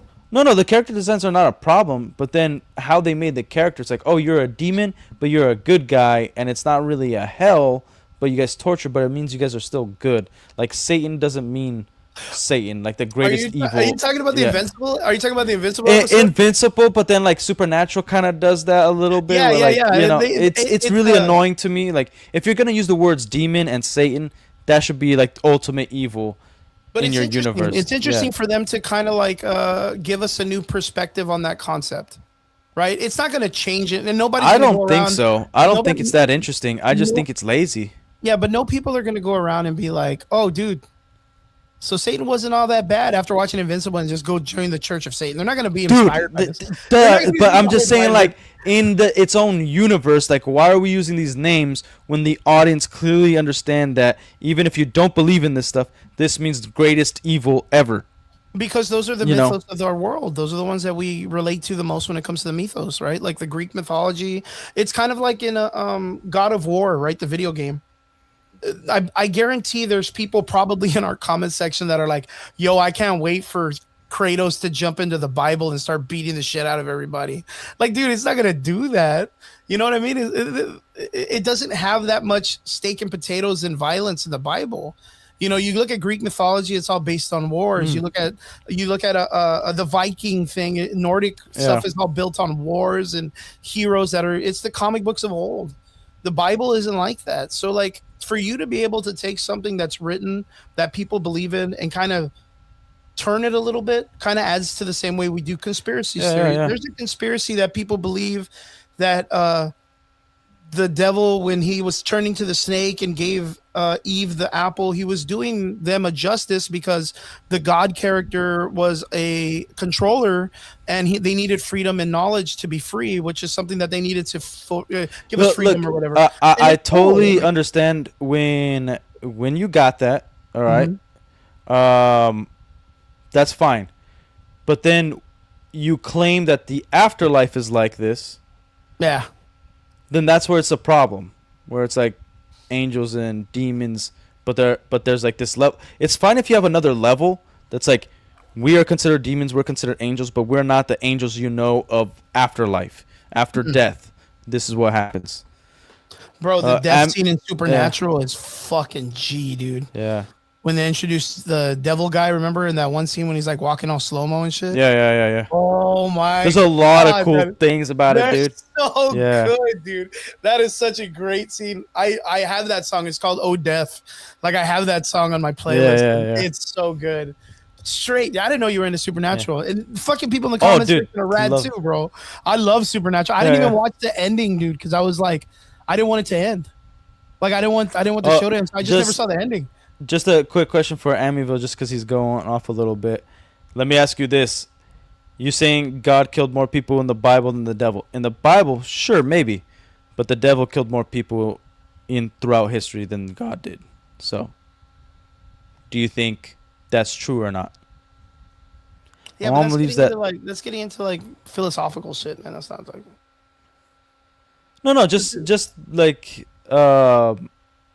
just to like get people thinking of like what's considered the devil, because the devil hides, right? And that's actually really good storytelling when you come to comics, where it's like when you are acting in evil's name, is it just you or is it two of you? The concept of all of that, it's hard to decipher when you allow God or Satan to be the person that establishes a situation or a cause and effect factor, right? So the way I talk to people is I say, look, watch, I go to Walmart, right? I'm about to pay. I reach into my pocket and I grab my money and I pull my hand out and I give the person my money, but I drop $20 on the ground and I leave. The person after me then finds the $20 and they say, oh man, God blessed me with $20. And I get to the car and I lose $20 and I'm like, man, the devil's really testing me today. Like he punished me today. Right. Or I say, I guess God's teaching me a lesson for not paying attention. Then who was it? Yeah. Well, no, but that's a matter of perspective. That's different. It's like, okay, technically, can my hand just be sweaty and I pull the $20 out with the back of my hand and it just happened? So not 100%. All the time. So like the concept of like, let's say Am I Vile says in the Bible, because it's written that most wars were caused because God intervened during the Old Testament. He's saying that a lot of acts in war were caused because God told people, go to war in my name. And then you're saying, well, the devil killed everybody else because, that's what the devil does or whatever. And he's micromanaging for God. But, like, you can't really, like, tell what if it's just human beings just killing each other, man. Well, that's why it's important to actually study it instead of just read it. So, like, the Bible, like, when it indicates, like, what's the number one way to go to hell? It's to deny God, right? Yeah. To not accept, in the New Testament, Jesus Christ as your Lord and Savior. Well, what does that actually mean? It doesn't actually mean it means that you have to actually know him, and then pretty much he's in front of you, and then you deny him, right? You're blessed by God. I'm and then and then when you actually start seeing like what is the light of Christ, what is the Holy Spirit, what do all these things connect to, and then when is it your thoughts versus when is the devil's thoughts? That's why it's like, don't ponder on certain things because it will happen. Like you sin in your mind before you actually commit the sin, therefore you've already committed the sin. It doesn't mean like you thought it once, you thought about like doing something to a hot chick, oh, you've already like betrayed the law of chastity, sex before marriage and all that stuff. Like no, physically you haven't. But if you keep thinking about it, you eventually will get desensitized and you'll eventually do something along those lines. And so when is it that Satan is tempting you and when is it that he's not? When is it that like your personality has intervened or Satan has allowed a temptation? Because that's why I like in the shows of like Supernatural, Satan's like, hey, I didn't force anybody to do anything. This actually happened in the Wonder Woman movie too, where he's like, I don't force anybody to do anything. I simply give the opportunity and it's up to them to make the choice. That's an interesting thing to think of because it's not just about like we all have our tendencies and habits, but then there are entities that come and either push us to a side, but then it's up to our character to do something. And then every bad guy in the universe has always considered himself a good guy. Like that's like Genghis Khan doing what he did. He's still very well much almost worshipped in Mongolia, but he changed the carbon footprint of this world. He literally changed the carbon footprint, and he raped and killed everywhere. Yeah, that's what that was the cultures of most of those people back then. And then like you have like Caesar and Rome and Augustus and like Napoleon. Well, who were they really listening to? Because that's the thing. Like it's like in the Bible it says like God cleansed this because of this reason. Cool. But we don't have the Bible of what that Satan wrote, and even if we did, it'd be full of lies. So therefore, like, is he never to blame? Like, are you just always going to blame God for every good and bad thing? Or are you going to be like, there's parts where it's you, but where God intervened, maybe he allowed you to have a healthy body to work so you could have that $20. And maybe, depending on what you were doing, why is your hands sweaty? Like, it's not just a one singular scene of what's what's happening it's at the cause and time. effect. Yeah, cause and effect. It's not only but it's like multiple things that you're doing. So, like I think not that Amityville's like trying to like get all philosophical, but I think when you ask like that question or you make a statement like God killed more people than Satan, it's like, well, perspective. Not only perspective, but like when is evil actually held accountable? You know, because a lot of like I served a service mission for my church for 2 years, right? And I did other things outside of that. And a lot of people, every time they saw hardship in the world, they always blame like, why would God allow this? It's like we have, and like it always went to the conversation of free agency, how people can choose to do good and bad things, even downright evil things, and it's up to them. And unfortunately, there's evil in people. But everybody was born innocent, and that evil had to be taught or again incorporated somehow in that culture or world that they lived in. So like things aren't necessarily black and white, but I think like with the life I've particularly lived and the experience I've had, I'd say like I've definitely come across pure evil. Yeah, I think everybody has. I'm a duality. It's like Am I Vile says that he's an atheist. He thinks people should be held accountable, where we shouldn't need to blame a devil or a god. I'm a dualityist. I believe in black and white. Like just you know, I do believe the Christian value is there, and I'm myself a Methodist, and that's not like the worst mindset to have. Like that's like it. Be an atheist, be a believer, be whatever you want to be. Like hold people accountable for their actions. True. 100% agree. I think everybody is born with like goodness in them, and over time through our life experiences, it gets either diluted or amplified. And then there are times in our life where we make certain choices where we know something is inherently bad or good, and that's why we can identify heroes and villains in comics so easily.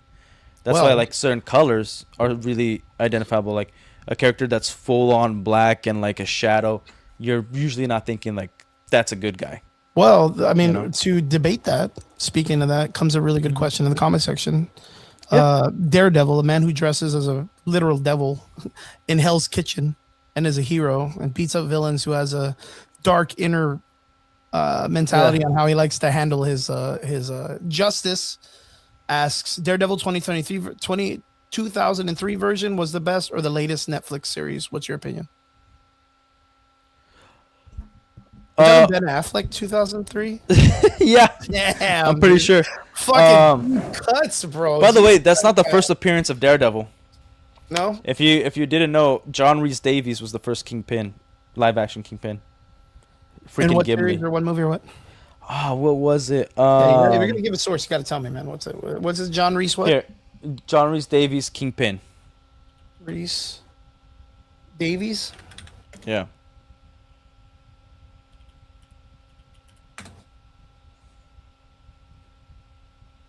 Okay, what was he a Kingpin in? That's weird. The Hulk TV show? Yeah. Oh, yeah. Fuck yeah. First appearance. The Trial of the Incredible Hulk. Yeah.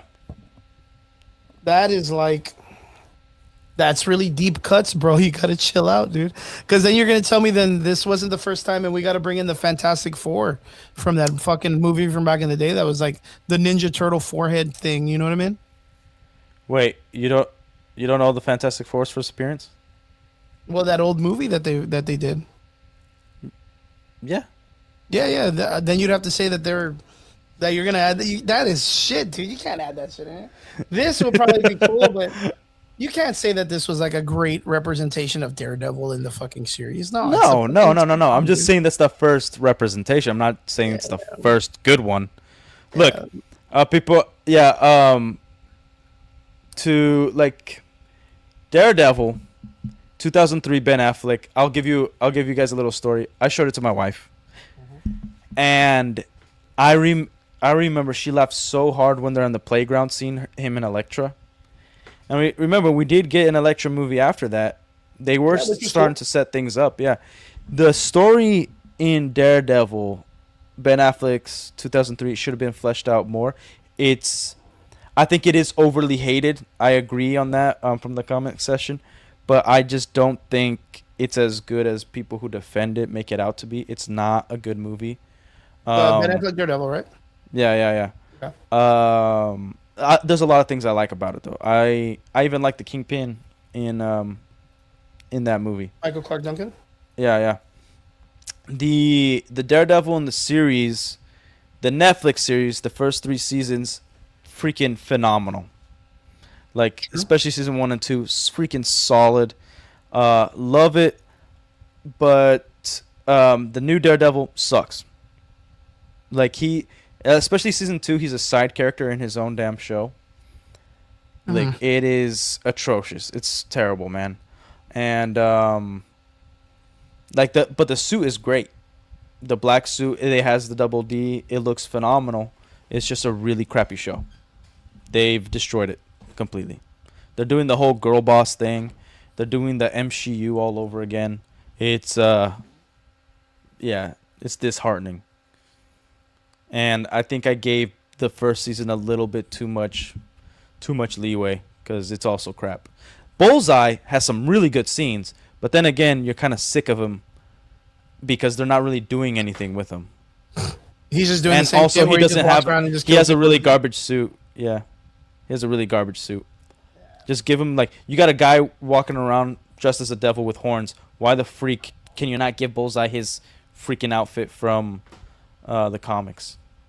I really liked the Elektra film, like the villains that they used, like the way that they kind of. Oh yeah. I thought they did very good with it, and I kind of feel like I enjoyed it because Jennifer Garner actually this is back when actresses and actors, and especially super difficult for actresses to do, get extremely fit.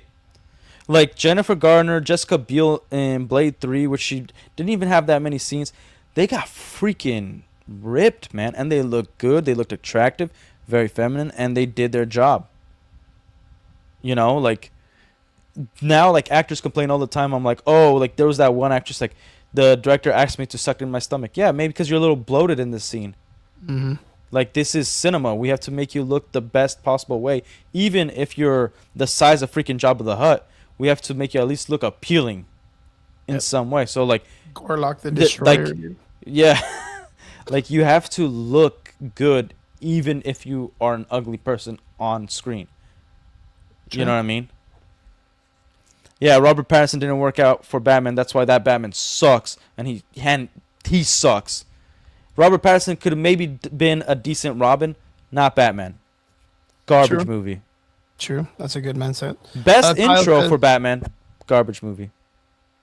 Kyle also says, who else watched the Silver Surfer for the second the second Fantastic Four movie? That was good. That was real fucking good. I wouldn't say it was good. I enjoyed the hell out of it. That was a fucking good movie. To this day, yeah, I was telling people it was. I mean, fucking God bless his heart. It was a travesty for Marvel not to consider to bring back the Doctor Doom from that film as the Doom. Oh yeah, dude! He Still the best suit. Fucking awesome Doom for the new movies, dude. Yeah. The only problem was he didn't have magic. No, but he passed away. No, I know he did pass away. He passed away. But it would have been so good for him to come back as the Doom. He did such a fantastic job. Did somebody say Clooney was the best Batman? Yes, Seth, dude. That's how I know you're as old as us, because you remember that shit. People would have at least said Val Kilmer above Clooney, dude. I still think Val Kilmer did an amazing job as Batman. The problem is Val Kilmer didn't have anything to work with. Well, they just didn't write anything for Bruce Wayne, and Batman. Oh yeah, kind of did nothing in that movie. True.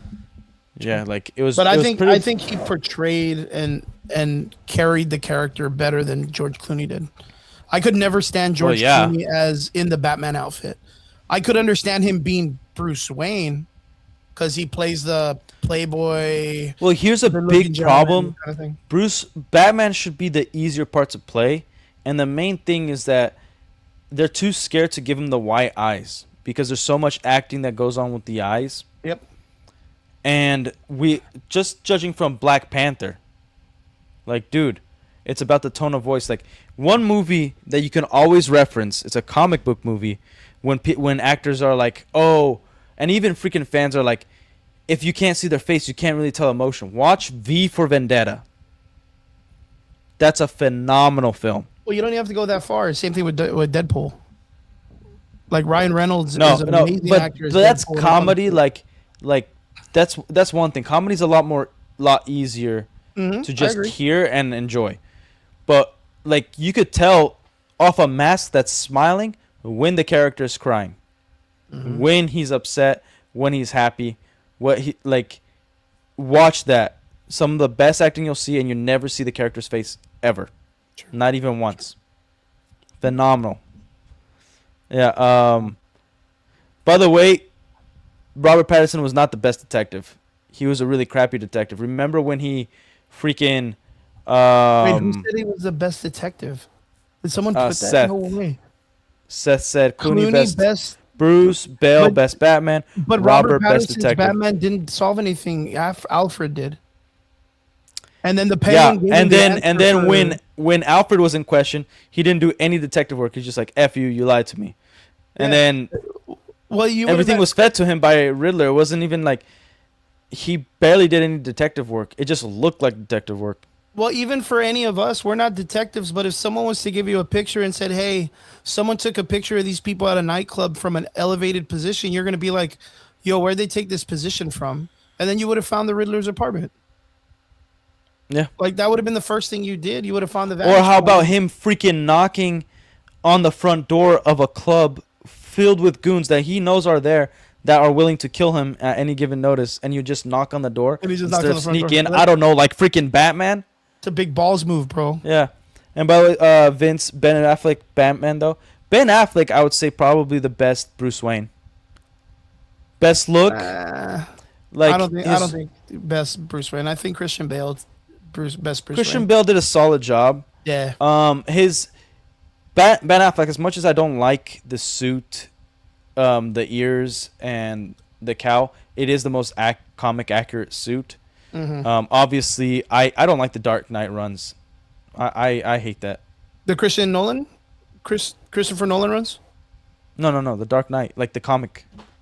Oh, okay. Yeah, that Frank Miller comic book series. Yeah. I think they're a nice one-off. No story should be adapted to those things. I think it's cool. I wasn't a big fan of like them bringing in the girl Robin character that kind of just pretty didn't crap. do anything. I do like seeing an older Bruce Wayne struggling, trying to maintain, feeling his age. You know, kind of like setting it up to be like, hey, well, this is gonna be my last run or whatever. Like I'm gonna do one last hoorah. Because I don't want to see my heroes like fail at the end. Like I love Batman Beyond, but it's like, oh, the real Batman failed. But that's what makes heroes legends. Gotham sucks. Yeah. But, Well, but no, it I would doesn't. say that's about getting them like to die off, right? Like for them to pass, like those are the only ways I see in comic book story writing that you can pass the cowl or pass the torch. That's the thing. I am a firm believer that nothing should be a mantle. Okay. Everybody, like, you could, like, for instance, Dick Grayson is one of the first comic book characters that's inspired, instead of becoming Batman, to make his own character, Nightwing.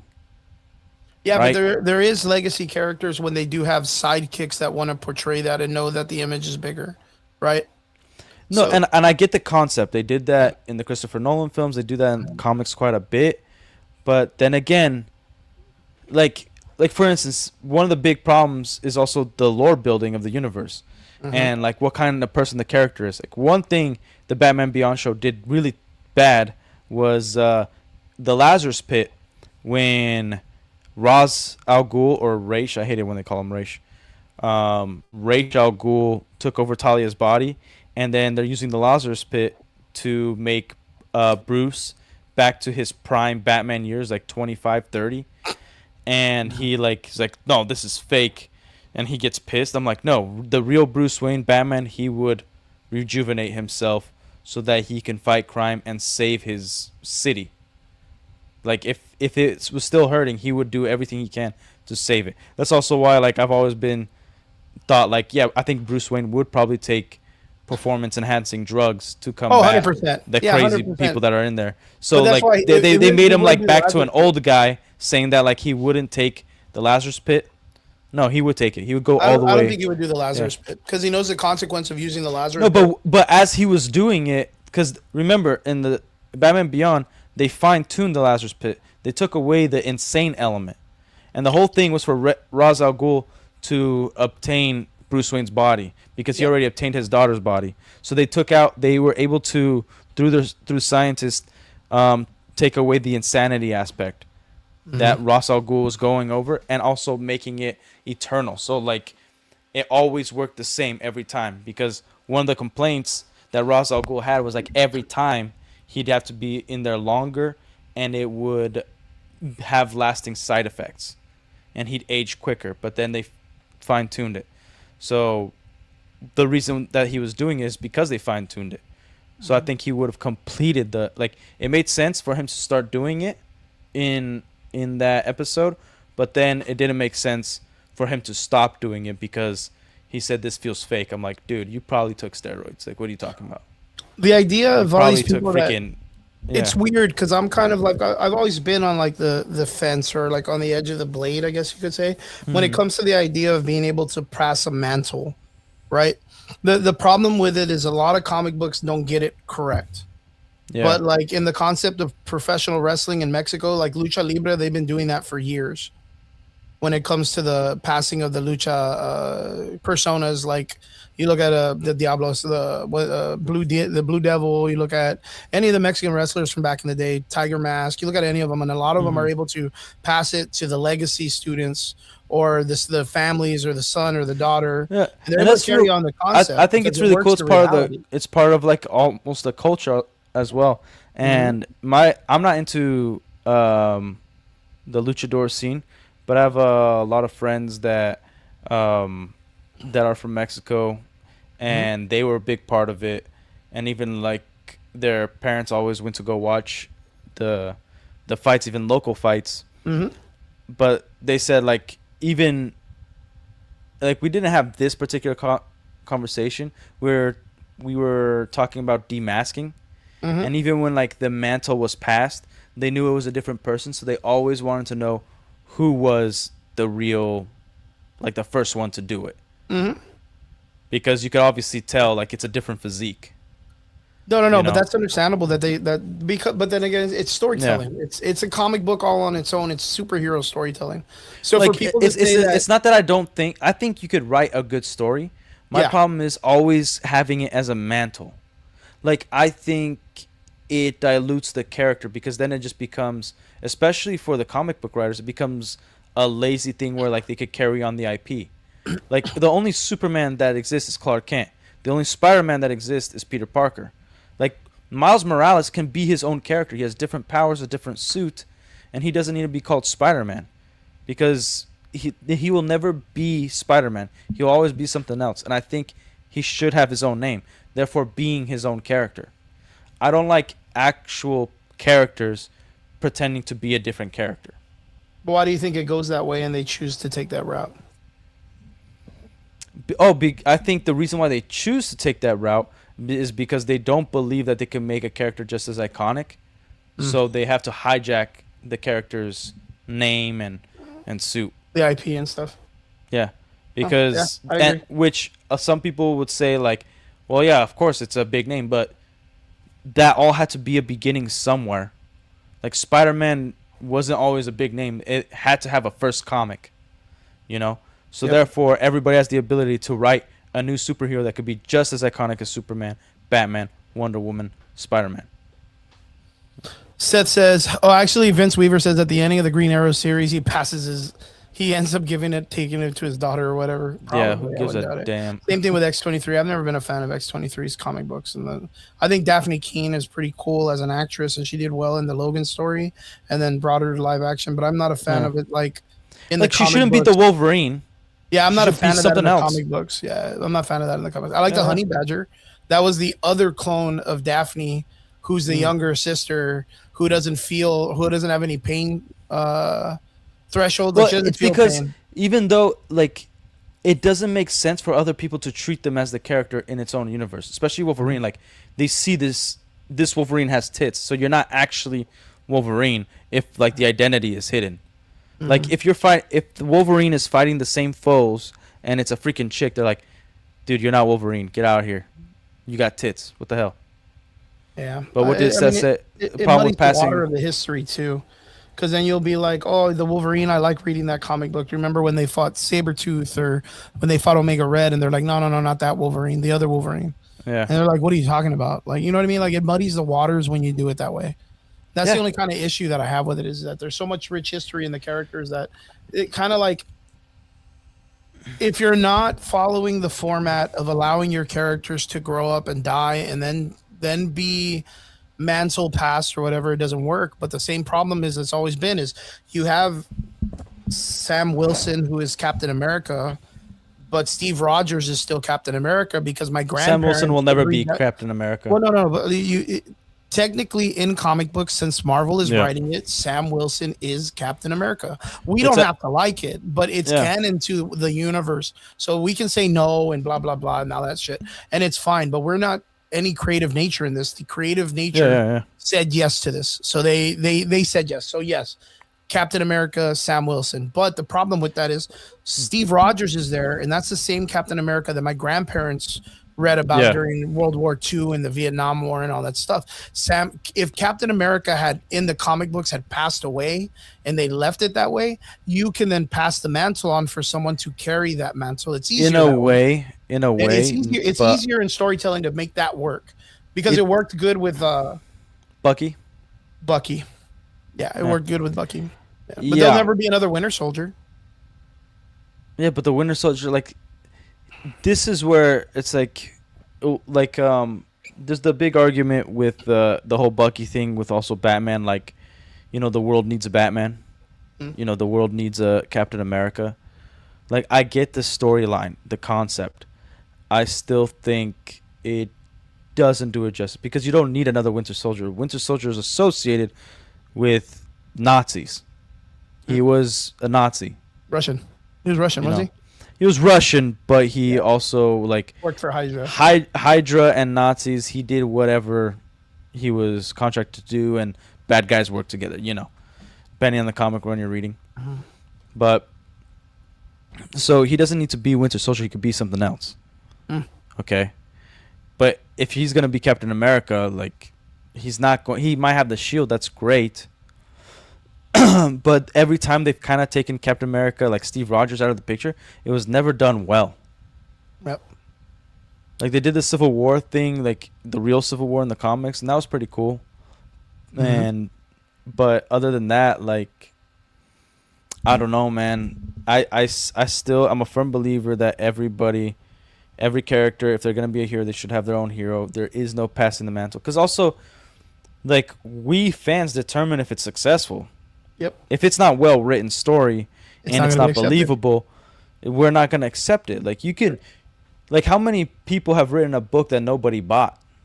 Yep, a lot of people. You know, especially nowadays, since it's so much more easier for people to make stories and books and shit like that. Yeah, a lot of books go that way where people don't even fucking read them. Yeah, so. Like, the thing is with comics is your heroes are never supposed to die. The comics are never supposed to end. That's the big problem that films have, because actors age out, you know, like, people die. It's the real world. So then they don't want to recast sometimes because the actor has stayed with this role for such a long time. But I think that's a big no-no too, man. Like, to say that kind of stuff, because no. I'm just pointing that out. I agree with you. Like, I don't think any role is beneath the actor. I think every role is above the actor.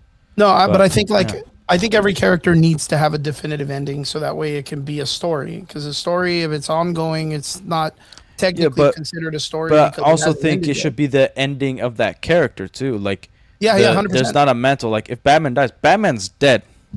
Yeah, that's it. No more Batman. Yeah, well, but that's the concept too. Is that there's a large amount of the culture that believes that the world needs this and that, and they don't. They don't need it. Like, they technically. I think an area in the cosmos needs a Green Lantern. Yeah. You know what I mean? Yeah. Because it's his job. That makes sense. Yeah, that's his job. But the world doesn't need a Superman. That's like in the mangas and the animes and stuff. Like, not everybody needs an All Might, even though All Might's like one of the greatest written characters in anime history, like in recent times. Not everybody, and Deku's character provides that. Like, it shows that there can be a next generation of great heroes. I just think that like Marvel and DC, and they all suffer from the same situation, that they wanted to create such a big household name that they wanted it to be like Bugs Bunny and Mickey Mouse. They wanted it to be where these characters can be immortalized.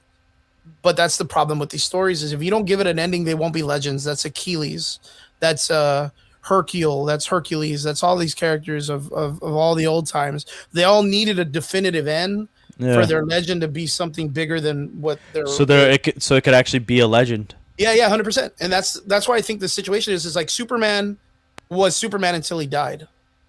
Then he became an iconic character when he died, and it made national news. CNN, Fox, NBC, ABC, everyone covered it. Yeah. Everyone fucking covered it. And nobody believed it. You showed up Wednesday morning at the comic shop, and then people are like, "Dude, they killed him," and you're like, "They killed him." And that was the last thing in comic book history that happened the same way was Captain America saying "Hail Hydra." Yeah. That was it. Like, those were the last two major moments in comic book history. And the thing is like nowadays, the privileged people of the world are trying to recreate it again by cheapening moments and being like, oh, well, you need to make this a moment because diversity or female inclusion or whatever. All the gay bullcrap. Yeah. They're trying to force it into something that it's not yet. I believe that one of these days we're gonna get our writer, our Frank Miller, that builds a character that's in that nature and makes it amazing. I really do think so. I don't think so. I just don't think we're gonna happen. No, I truly believe so. I truly believe so. I'm on the opposite end of that. I think I don't think it's ever gonna happen. And my reasoning for it is basic biology. Like, it doesn't matter what you believe in, doesn't matter who you are, what you feel, what sexual orientation you are. Everybody needs to deal with men and women. Everybody came from a man and woman. So our eyes, what we see, there is a normalcy that we understand. And when, like, it doesn't matter how tolerable you are, you're a straight dude and you see two dudes kissing on screen out of nowhere, you usually flinch. You're never gonna be so accepting that it's just super normal for you, like, forever. Like, it's just second nature. It's not. So, like, I think also it would be too forced, because then you have to make it part of his character. You have to make sexualization a part of that character, and it just doesn't work because, like, it's not something that is attractive to see in a superhero setting, because it doesn't fit with everybody. Not everybody can gravitate to it, and even the small minority, it's not gonna gravitate to them either. I think that's perceptive thinking, right? The reason why I say that is because where you say nobody wants to watch two dudes kissing or whatever, or the audience for that would be very small. Almost every dude doesn't mind watching two girls kissing. And they used to find that enticing when they used to do like those what was that shit called? The stuff they used to show in the middle of the night. What was it when they would be at the beach and they'd be doing all that shit? Remember when we were kids, they would always show it like in the middle of the nighttime. I forgot what it was called. It was a fucking advertisement for like Girls Gone Wild, right? Girls Gone Wild. Yeah. Girls Gone Wild. You see that concept? There was call this number. Yeah, look, guys, watch the DVDs or whatever. Yeah, there is a large audience, and it's the male audience, that doesn't mind watching two females kiss. So, but there's a whole that thing has been studied to death and back. And the funny thing is, English-speaking countries refuse to look at any studies outside of other English-speaking countries of like what people study about homosexuality and the brain waves, because like women, it's been studied so much that when women are lesbians, because they crave emotional standing, like usually through trauma, but like it's two emotional people need to be together. Men liking two women kissing, a straight woman does not like seeing two men kiss.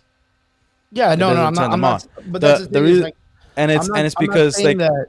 Yeah, it's because we're seeing super femininity. We're not two. Guy doesn't like to see two butch women kissing. You know, Yeah, we true, see true. two feminine girls doing. Yeah, it's the always going to be most, like some type of like it's got to be it's a, hypersexual. yeah. It's got to And be then sexy. It's got to be something. yeah, and then two dudes kissing that doesn't look masculine. No matter if they're like two buff lumberjacks with beards, it's never looks masculine. And so straight women usually will never gravitate towards that. So there's a huge psychology behind it. Like yeah, no shit. Because in manga, everybody always fanfics all the characters, all the male characters together nowadays. Yeah, because they're degenerates. but again, you're talking ratios and numbers and science, and you have to take into consideration that's all it takes. Is it takes a minimal amount of a gateway for us to get in there and make it work. Right now is the beginning of this, and I keep what is it? Amityville? I keep getting deleted. Amityville, by the way, on Kick, certain words they block out. It's not even by the moderator. It's actually Kick's AI. Okay, well, just to certain let know, phrases together. I'm just letting you know, like they have a huge AI problem on Kick. So because it happened when I stream games on Kick, people always say like their messages getting deleted. So in manga and all that stuff, and the degeneracy is real, but the concept is like you do have a large audience that's been going on since we were kids of the two females. So right now you'll have a lot of more acceptance for the two. But again, it's to a sexual point. It's never to like. It's never to like a story point where like I'm going to gravitate to this story forever. It's gonna be in my mind forever because it's the best story I've ever seen, or it's something that I really like. It's like I want to see two chicks kiss because I'm horny right now. It isn't like, oh, this is romantic, oh, this is beautiful, or it hasn't been written that way yet. No, dude, like it just isn't. It just doesn't compute in the mind of like what is something that's like a kiss that's from innocence and a kiss that's sensual. You know, like it's very different. Like are you talking about the romance aspect of the storytelling? Is that what you mean? Yeah, well, like whenever you see two chicks kissing, like if I see a straight couple kissing, I'm never like, oh yeah, a hot guy getting his tongue down a hot girl's mouth. Like no, it's like, oh, like finally, like they have come together and built this relationship where they like had this moment. Great, you know, like I loved seeing that. If a guy's gonna go see two chicks kiss and they're waiting for that moment because they usually have a sexual, you know, connection or something, gravity to it instead of like an innocent gravity to it. True. I mean, I just believe that in the current dynamic, we're still in the infancy of what it comes to like all of this, like the LGBT, and that's why it doesn't work yet, is because people are clamoring to it because it's a trend. It's a trend.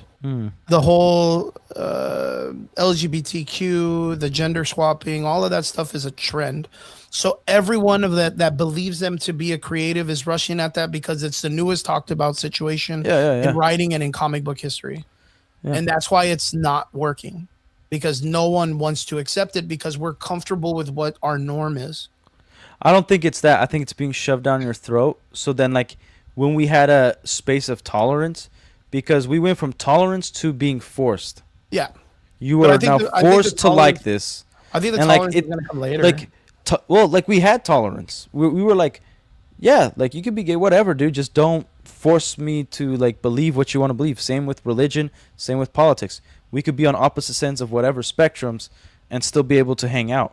And then it became like it's completely forced. But that's tolerance. Yeah. Tolerance is not acceptance. Yeah, but tolerance comes in time. You know? But we had it. The thing is, like, it's being forced for us to actually like it. Like, if you don't like this, if you're not a part of this, you're freaking the devil. You're the worst person to ever exist. Instead of like, no, like, I don't agree with your lifestyle, but as an individual, like, you could be whatever you want to be. If you're a good person, you're a good person. If you're a bad person, you're a bad person. That's what I care about. Like, I don't have to, you know, it's hard to explain. It's hard to explain this kind of concept because, again, the time of tolerance could be to the idea of, hey, you know what? Well, we're comfortable with the LGBTQ community as long as it stays out of the mainstream, right? Because that's pretty much what the tolerance era was, is that if you were into that, that's fine. Yeah. but keep it to yourself behind your your closed doors and stuff like that. But the movement or whatever it is, the renaissance of their era is them coming out to publicize their lifestyles, which I'm not really like, I don't subscribe to it myself because I don't think it would be normalized. Well, I mean, I don't think it should be. I don't think it should be a I don't know, man. I'll take you out. I'll take you out, Chris. No, it's not like that. I don't mean like that. I just mean to the concept of if that is your sexual nature and your thing, it shouldn't be your personality. Like it shouldn't be. It shouldn't have to be something that should be a personality. Like if you're into that, that's fine. Some people are into feet. Nobody needs, a day dedicated to people who like feet. A comic that you know what I mean, right? Like you don't need to have like a day dedicated to you. Like you don't need that if you're into that sexual nature. That should be something that you're cool with. But if it's something that you like to make art about, that's not bad. But of course, art is it can be criticized. If it doesn't work, it doesn't work. You have to be aware of that. And I think the idea of tolerance has not been, it wasn't an established situation of tolerance. It was the idea of us knowing that's like, hey, if you're into that, that's fine, but keep it to yourself behind your doors because I don't want to see it in public. It's also hijacking things that were before was not that stuff. And then they're like, we're going to change this character to be this. We're going to change this comic to be that. Again, and this is what I said. The idea of them rushing to a trend because it's popular at the moment or a conversation that's happening doesn't really give you the opportunity to just come and throw it at you because it's like, hey, it's my turn. You have to listen.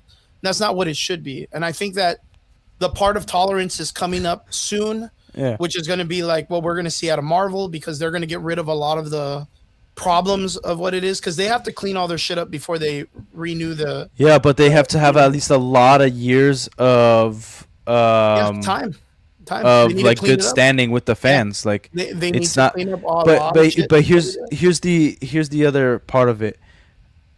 When it comes to heroes and comics, regardless if they are written to a more adult like audience, they always gravitate to innocence, to purity, to kids. Like almost everybody, I think everybody that I know that reads comics, they're like, oh yeah, my first comic I read when I was 5, when I was 6, right? Like it was never like, oh yeah, I'm 30 years old and now I'm reading comics because I want, like sexual representation or whatever representation you want. They're usually reading it for a story because also another friend that used to read comics, they're like, oh yeah, this like got me through a hard time as a kid. This like, and it don't matter. And even like the people who were original fans that may be in that community, they're like, no, I want this character because I saw a hero. And like this reminds me of when I was a kid, where you're not thinking about sensuality, you're not thinking about these kind of things. That's why adult movies, not adult films, adult movies like rated R films, that's the audience. Like if you want LGBTQ representation, it has to be rated R. It has to be not made for children. And when you're writing a comic book, superheroes, it doesn't work because it doesn't matter how adult you make it. A kid sees like, dude, I wanted a Hitman comic. The first comic I ever really wanted when I walked into a comic book store was a Hitman comic. Those are not made for kids. The game? No, Hitman. Or just an assassin movie. Yeah, Agent 42 Hitman comic. Yeah, Bond, James Bond. And my dad had the foresight to be like, these like, this is like a really dark, visual, and he has these 2 guns. Then he has the comic book shop guy like, hey, is this appropriate for kids? And then he looked at me and looked at my dad. He's like, no, this is not appropriate for kids. And I'm like, yeah, but that's also, I'm gonna casually push against that because I was a kid once too, and I don't have I have the mental fortitude to know what's fake from reality, and I'm not gonna let a comic book or a film or a game or a movie or anything change the mentality of my mind to tell me, hey, you could get away with this because the story you think so, but like when you read up history and I read up and like when I think back of every time like either I lost my cool or I was going through a hard time and the things that inspired me, like those altered certain ways that I thought. And people like, why do you think like people followed these tyrants throughout history. It wasn't because like they spoke a bunch of crazy stuff and then they started changing their minds and tolerating. Like, why do you think people leave religions and switch beliefs and become whatever it is they become? It's because you can be manipulated, or you can watch something that changes you. Like you might be stronger than other kids. Like, that's great. Yeah, If your parents gave you that foundation, that's awesome. Yeah. But parents usually who are taking care of their children really care about their children. Like, they see like, hey, what is my kid watching? Like, for instance, like, I'm never gonna show my kids the James Gunn Superman because that's not a hero.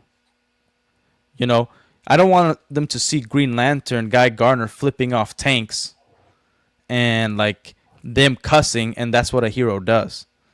Like, I want to show them the animated series. I want to show them Christopher Reeve, and I wouldn't even show like the Donner cut Christopher Reeve to my kids just because of the implied sexual scene that they have in the Fortress of Solitude. But yeah, like, there's a lot of things that I know, like, when I saw something as a kid really affected me. Mm-hmm. And there's a lot of things that I saw in real life that didn't affect me at all, that are usually traumatizing, like moving a dead body. Mm-hmm. Like, didn't affect me at all the first time I had to move a dead body. But like seeing something on screen definitely affected me, because your brain actually can't really tell sometimes from your imagination. That's why you can watch adult content and get a hard on without even doing anything to yourself. Like, your mind is a powerful thing. Yeah. But that means everybody else. Yeah, but it's also weak. Yeah. Good hit to the head, something you lose all your good memory. Hit to the head. Yeah. You eat the wrong thing, your hormones are out of balance. Like, there's a bunch of stuff. Yeah. So like, I never subscribed to the idea of that, like, everybody is just, there's only strong and weak people. There's like, no, every strong person has weak times, every weak person has strong times, and we got to do our best to stay strong at all times. Yeah. But yeah, like, I'm not going to let my kids, be susceptible to, if I know James Gunn is going to write a children's book, I'm probably never going to get them that children's book, Let me ask you a question then. This is just something as a parent in that nature of the, allowing and not allowing to control content. When then do you think it'll be okay? When they experience real life. Like, I don't think it's ever okay to incorporate it yourself. Mm-hmm. Like, the thing with being a parent, the thing you got to navigate is like, how much trust does your kid have to you? Like, one of the big things for me as a kid, my mom was a stay-at-home mom.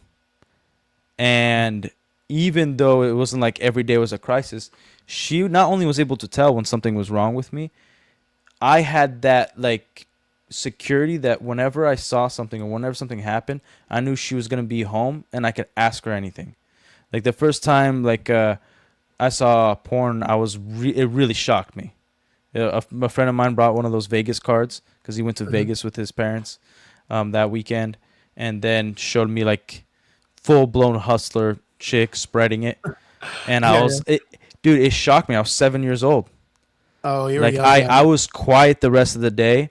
I got home. I didn't say anything to my parents, but my mom, like, how's your day at school? I'm like, oh, just good. But she noticed that like something was off, and eventually she little by little got it out of me, and was able to explain it where I felt secure, and I didn't understand what it was yet, but I knew it was bad, and to avoid that stuff. And then it didn't affect me. Like, when I saw like two people of the same sex kissing once, I was like, Mom, Dad, like, what's going on? I'm like, hey, people live differently than what is normal, because it's not normal, but it doesn't mean they're bad people. It just means that they chose this particular life that, hopefully doesn't affect you. And then as you get mature and get through puberty, like, you experience certain things, and then you as a parent, you're the one that hopefully you've established a trusting relationship that you can explain to them exactly what's going on with the mental capacity that they currently have. You know, like I'm never like my kids are gonna believe that Santa Claus is real until like they come to either the conclusion themselves or like, all right, he's at that age. But I'm not gonna tell them just because they had 2 Christmases believing that, Mm-hmm. Like they're gonna believe everybody's good in the world, but only trust me and my wife, and don't go alone with adults. But I'm not gonna tell them like these adults are gonna rape you if you go into their car. It's like True. people do bad things. That's what I'm gonna tell you. Yeah. Just to be and honest, they're gonna hurt you. Like so, there's like, like there's levels to it, but yeah, it's not even something I worry about either. Like I know they're gonna live life, and especially when they get junior high, like that's when like it's gonna be hard to be a parent. Yeah, of course. So like right now it's like that's when it freaking opens easy. up. Yeah, because it's like and I know it's a long-winded answer, but yeah, like they don't need to be susceptible to that stuff. It's like kids should have a happy life, and that's it. Junior high was the split right there, man. It was. We would always drive to school. My mom would drive me to work, or my dad would to school. My mom or my dad, right? We'd always be listening to like the local radio station. I live in a small town, so it would always be like the New Kids on the Block, or like some mainstream '90s era band kind of stuff, right? And it wasn't until I got into junior high, which was the first time I heard like Korn and Limp Bizkit, and then I found Slipknot like in 8th to 9th grade. And I'm a huge Slipknot fan. Dude, like Slipknot's I know that Slipknot, Slipknot's tight. Every time I put in Limp Bizkit on YouTube, there's always Slipknot. Yeah, because there was right a after. huge rivalry, right? Yeah. And like I just remember that like that was the thing, and then I remember when I got into the Slipknot era, and then I got into darker music and deeper, heavier like grunge music. People would be like, "Nah, man, Korn's super gay, dude. Like no one likes that shit. Like it's not even real metal and all this stuff." And then you're like questioning, like, was that like the Dollar General version of like the heavy metal, like the Biscuit and Korn? And then but nowadays it's like it's those bands are still around and they're still making music, and bless their hearts for it's like Nickelback, like there was that era where everybody hated it. And it's like Nickelback, and then you think about like they just did a song with maybe it's AI or whatever, but I saw that Nickelback and Megan Thee Stallion did a song. And I was like, get the fuck out of here, bro. That doesn't even make any sense, dude. No, but like the thing is, like I never understood it because I was always a big fan of Nickelback because of the song Hero. Yeah. Like we had the DVD for Spider-Man 1 and 2, and they always had music videos in it. Mm-hmm. Like it was one of my favorite things, getting a DVD and going to special features and watching a music video. And I was like, why do people hate Nickelback? And somebody explained it to me. It was because of one song. But it's not even Christian rock. It's just it's just dudes. It's bar music. Yeah, by the way, Vince, Santa isn't real. Your toys came from other children. You're welcome. In China, particularly. That's your Santa. Mm-hmm. Chinese children. But you're like, like you, and it's fine to question things, but it's also like this is one of the reasons why I love Star Wars, was the intention that George Lucas had. He's like, I'm not trying to make people atheists. I'm not trying to make them believers of God. I believe everybody should have an opinion on what happens on the afterlife. An opinion. That means you did your own work, you asked your own questions, and you came to this conclusion. Can that conclusion eventually be different through life experiences, maybe deeper studying over time? Yeah, 100%. But you decided on your own. You weren't manipulated to think a certain way. You weren't forced to think a certain way. You have an opinion on it. So, like, it's one of the reasons I love Star Wars, because nothing was forced. It's like, here's a question. You answer it. I'm not going to debate this answer for you unless you want to know my feeling. And maybe something happens during this conversation where you change a certain idea that you had in the past. That's great. And then maybe I changed an idea that I had in the past. That's great. But you drew this opinion, so questioning things is never a bad thing. No, never. The reason why you question something sometimes is. Yeah. Well, good stuff. Well, I don't really think that we're going to be able to cover all the stuff from CinemaCon, because I think... What? For CinemaCon? CinemaCon. There was a trailer. Doomsday. I think it was like no, it's called like Dog something. It was like the kind of like an apocalypse. It had Josh Brolin in it. Yeah. That actually, I saw that Yeah. Yo, you froze. What the freak? in an airplane. Josh Brolin's in it. He has. Yeah, you're freezing up, man. I don't know what's going on. Hello. Hello, you there? All right, now we're back. What the heck just happened? I have no idea, man. I know I'm YouTube. lagging because I think my battery's low on my laptop. Oh well, it's because I clicked on YouTube, so maybe Oh yeah, probably. So I was gonna go check it out, but yeah, that was a trailer that came out. I know that there's a trailer that might drop this week or next week for Doomsday. Apparently, they had all this crazy stuff where like Doom shows up at the mansion. Shang-Chi's fighting Gambit. Mystique changes into Yelena, and she's fighting Yelena. And the other one was Thor attacking Doom or showing up and attacking Doom with the hammer. You want to know You want to know something funny? I never understood why Marvel doesn't use Mystique more, just to like fake out the audience and like see like introduce a character that like in the universe she saw, but we haven't seen. You know. Yeah, we haven't had the opportunity to use her because they haven't had the IP. They do now, but now they only get like 1 or 2 movies. Well, they've had the IP like since what 2021. Yeah, but they didn't bring in mutants. Like I thought it was stupid with the Kamala Khan. Yeah. Oh, you're a mutant or whatever. I thought that was retarded. But yeah, we'll have to see because again, the other rumor, which was kind of weird, we'll talk about this maybe next time on the show. Yeah. That Kevin Feige is saying that, and it's going to be right after Endgame because they're going to try to replace everything they did with Phase 4 by making it seem like it didn't really happen or whatever. So I don't really know how they're going to pull it off, but yeah. Well, it would be stupid to say it's right after Endgame so that Phase 4 and 5 don't happen, but it's like it did happen. So why don't you just make it after Phase 4 and 5 and then make it all not happen, or at least, and then make it right after Endgame? I don't know.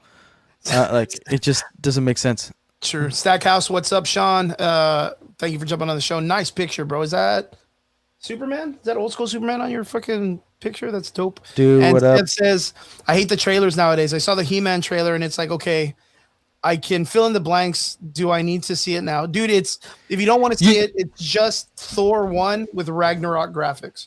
You want to know something funny? So with that Dogs trailer with Josh Brolin and all that apocalypse stuff, first of all, I don't like the main actor. I don't care for him. Okay. But that's how you do a trailer.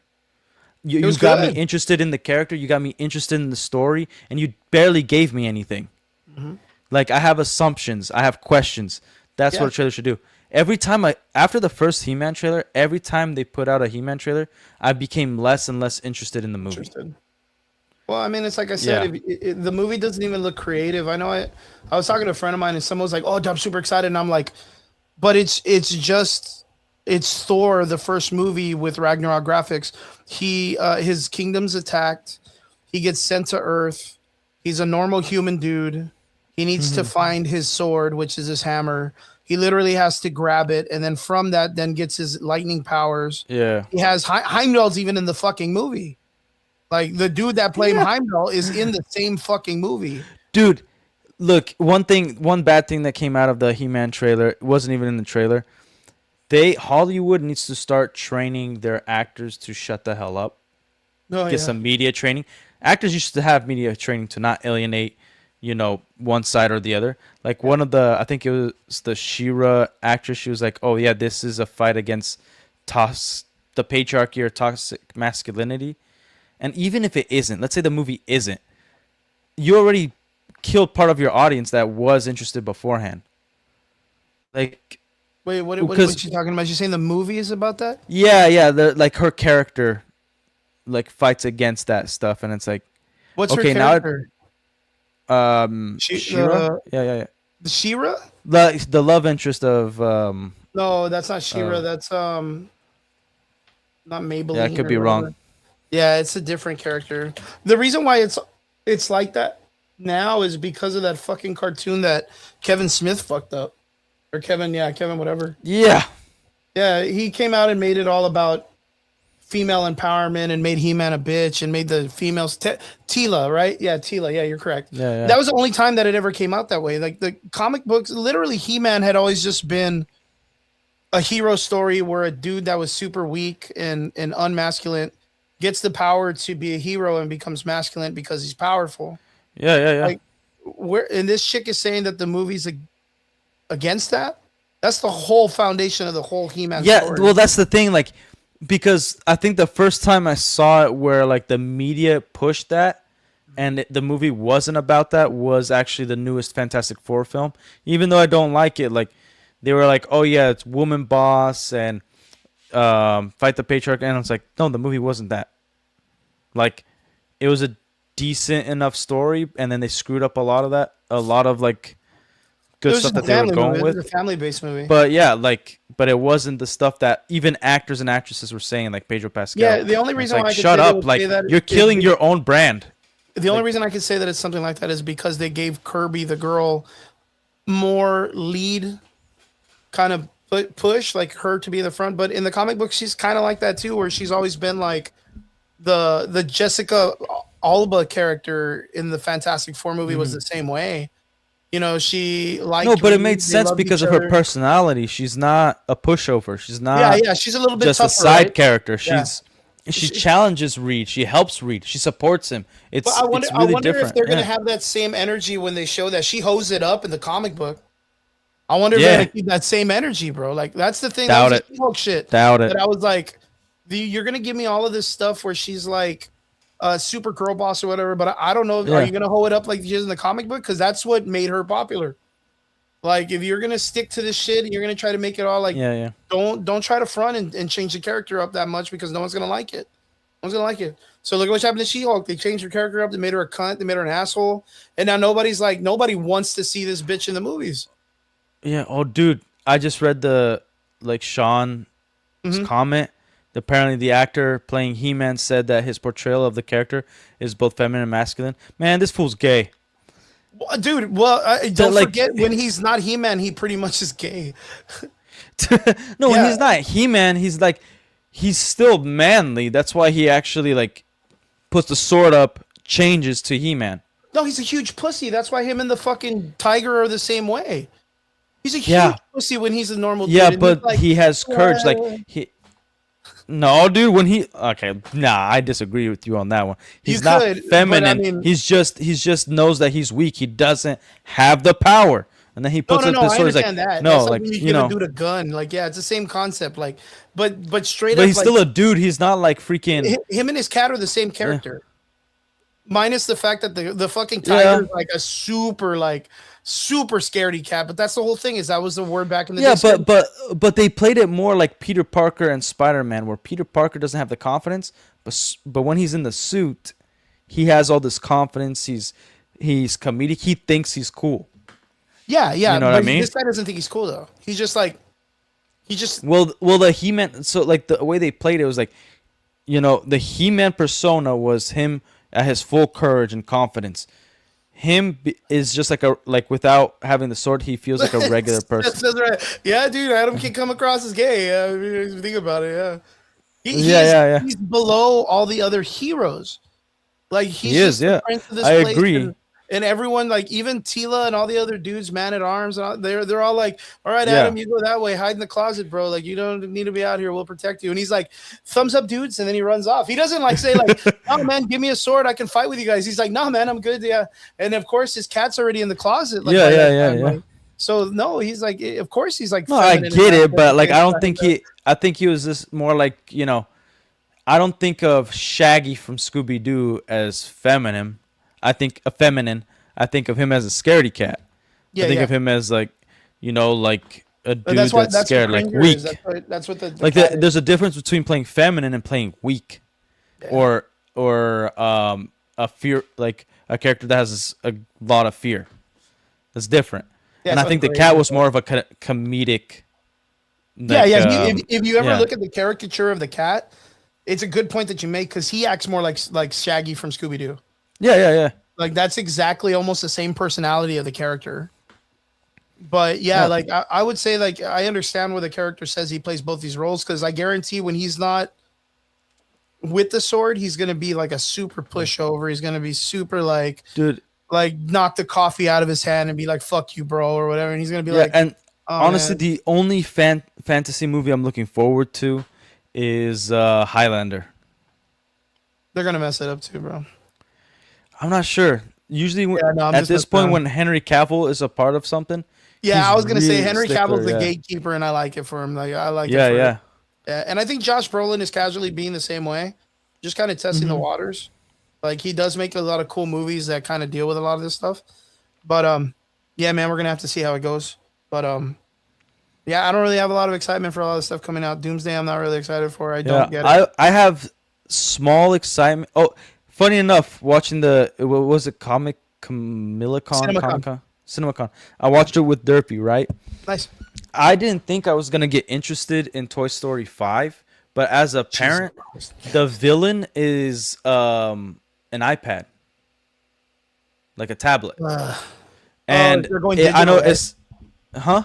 They're going Yeah, like where digital. like it's kind of like the same concept as the fourth one, where like toys are being discarded, but like the kid is actually addicted to this iPad, and the iPad or the tablet has nefarious reasons, to do evil things or whatever, and the toys are trying to get rid of the tablet, because no kids are playing with toys anymore. And I think it might be a good movie based off that concept, not because it's the next Toy Story movie, but I think in that concept alone, if they do it correctly, I think it would be a big hit. Yeah, I agree. I think there's a lot of cool storytelling between that. Yeah, and that's one that I'm newly excited for my kids. One that one movie I told you about with Josh Brolin, I'm excited about, and I'm like halfway excited for Spider-Man. If they come out and say Zendaya gets killed, I'm totally watching in theaters. Jesus Christ, dude! Dude, I can't stand her character. Freaking terrible. Well, I guarantee they're gonna probably do away with her character because they have to, dude. She sucks. Because they need to bring in a Mary Jane already. You know what I mean? Yeah, Mary Jane Watson, not whatever her name is. Yeah, I guarantee they're gonna switch it up because if not, then it doesn't make any sense. The MJ name. Dude, did you freeze again, man? What are you doing? Dude, I swear you're on adult sites during the stream. There's no way it's freezing this badly. No, this is getting weird. All right, can you see me again? Are you back? Yeah, and I could hear you now. All right, yeah. Yeah, everything's getting kind of, I don't know, is your stuff going out too? Are you lagging also? No, I'm lagging a bit, but I think it's because my computer is like getting like dying out of battery. Well, like it's charging, it's going up, but like yeah, you're going out of battery. Yeah. All right, well then we'll call it there. No worries. Sorry, this is irrelevant anywhere, but I just thought about it. Adam wore pink in the 80s for crying out loud. Yeah, that was a whole moment in time. But most definitely, he's probably gonna wear pink in this because it was a meme for a while. Relic. Hey man, I'll still wear a Kirby sweatshirt. Yeah, straight, bro. I have the Batman shirt from Vegeta and Dragon Ball. Oh, dude. I need an actual button-up Batman shirt, dude. I need that. I have that shirt. I have it. I wear it to the gym. Do you have the rash guard that was made? No, I have a regular T-shirt that just says Batman on the back, but it's pink, and it has a printed pocket to make it look like it's a polo. But I want to get the button-up one, but straight up. But Relic, I appreciate you for staying on. I appreciate you for staying. Brian was gonna be on, but he had WrestleMania, and Derpy, I don't know what happened to him, man. He just kind of dubs out whenever, I don't know, we start having rough conversations. We gotta have a conversation with him, like, hey, man. Dude, he's gotta balls up, man, for reals, bro. That's well, you can't just like exit out, like that's not. I think it's disrespectful, but I don't know. Maybe he actually had a situation. I like him a lot. I have a hard I've had a hard conversation about him, sticking to his guns and learning how to debate. But I think he was gonna struggle too with DC because he wanted to bring up the DC stuff, and Supergirl, not a fan of. I think it looks boring, and then Clayface, I think it's a stupid IP. But we'll get into that later. Derpy, I mean not Derpy, Relic, I appreciate you. I hope you have a good weekend, man. I hope you have a good week. I hope everything positive happens in your life, bro, all the time. Dude, you too, man. I'm almost at 100 subscribers on YouTube. I'm at 97. Baby. So if anybody goes over there. I'm not streaming every day. I have some things down the pipeline. I finally was able to start work nice. Over here. Congratulations. And it's awesome, and I have some yeah, some investments going. Hopefully that will work out. I hope it works out, brother. I really do. Praying, brother. But thank you so much, everybody that's out there in our comment section. We appreciate everyone that jumped in the Answers channel. We appreciate you guys too, and Derpy putting us on there. We really like it. So thank you guys for jumping on and talking nerd with us, man. We'll see you guys again here on Sunday. Thank you to all our extraordinary listeners. Thank you guys, and thank you to the boys. And we'll see you guys again here next Sunday. Thank you. Good night, guys. Thank you, boys and girls. Thank you, guys. Later. Peace. Let's see. Let me get a video before we get out. Let's go. A video? What? Boom. Let's go. Let's see if it plays. Ready? Yeah, I'm Laters. ready.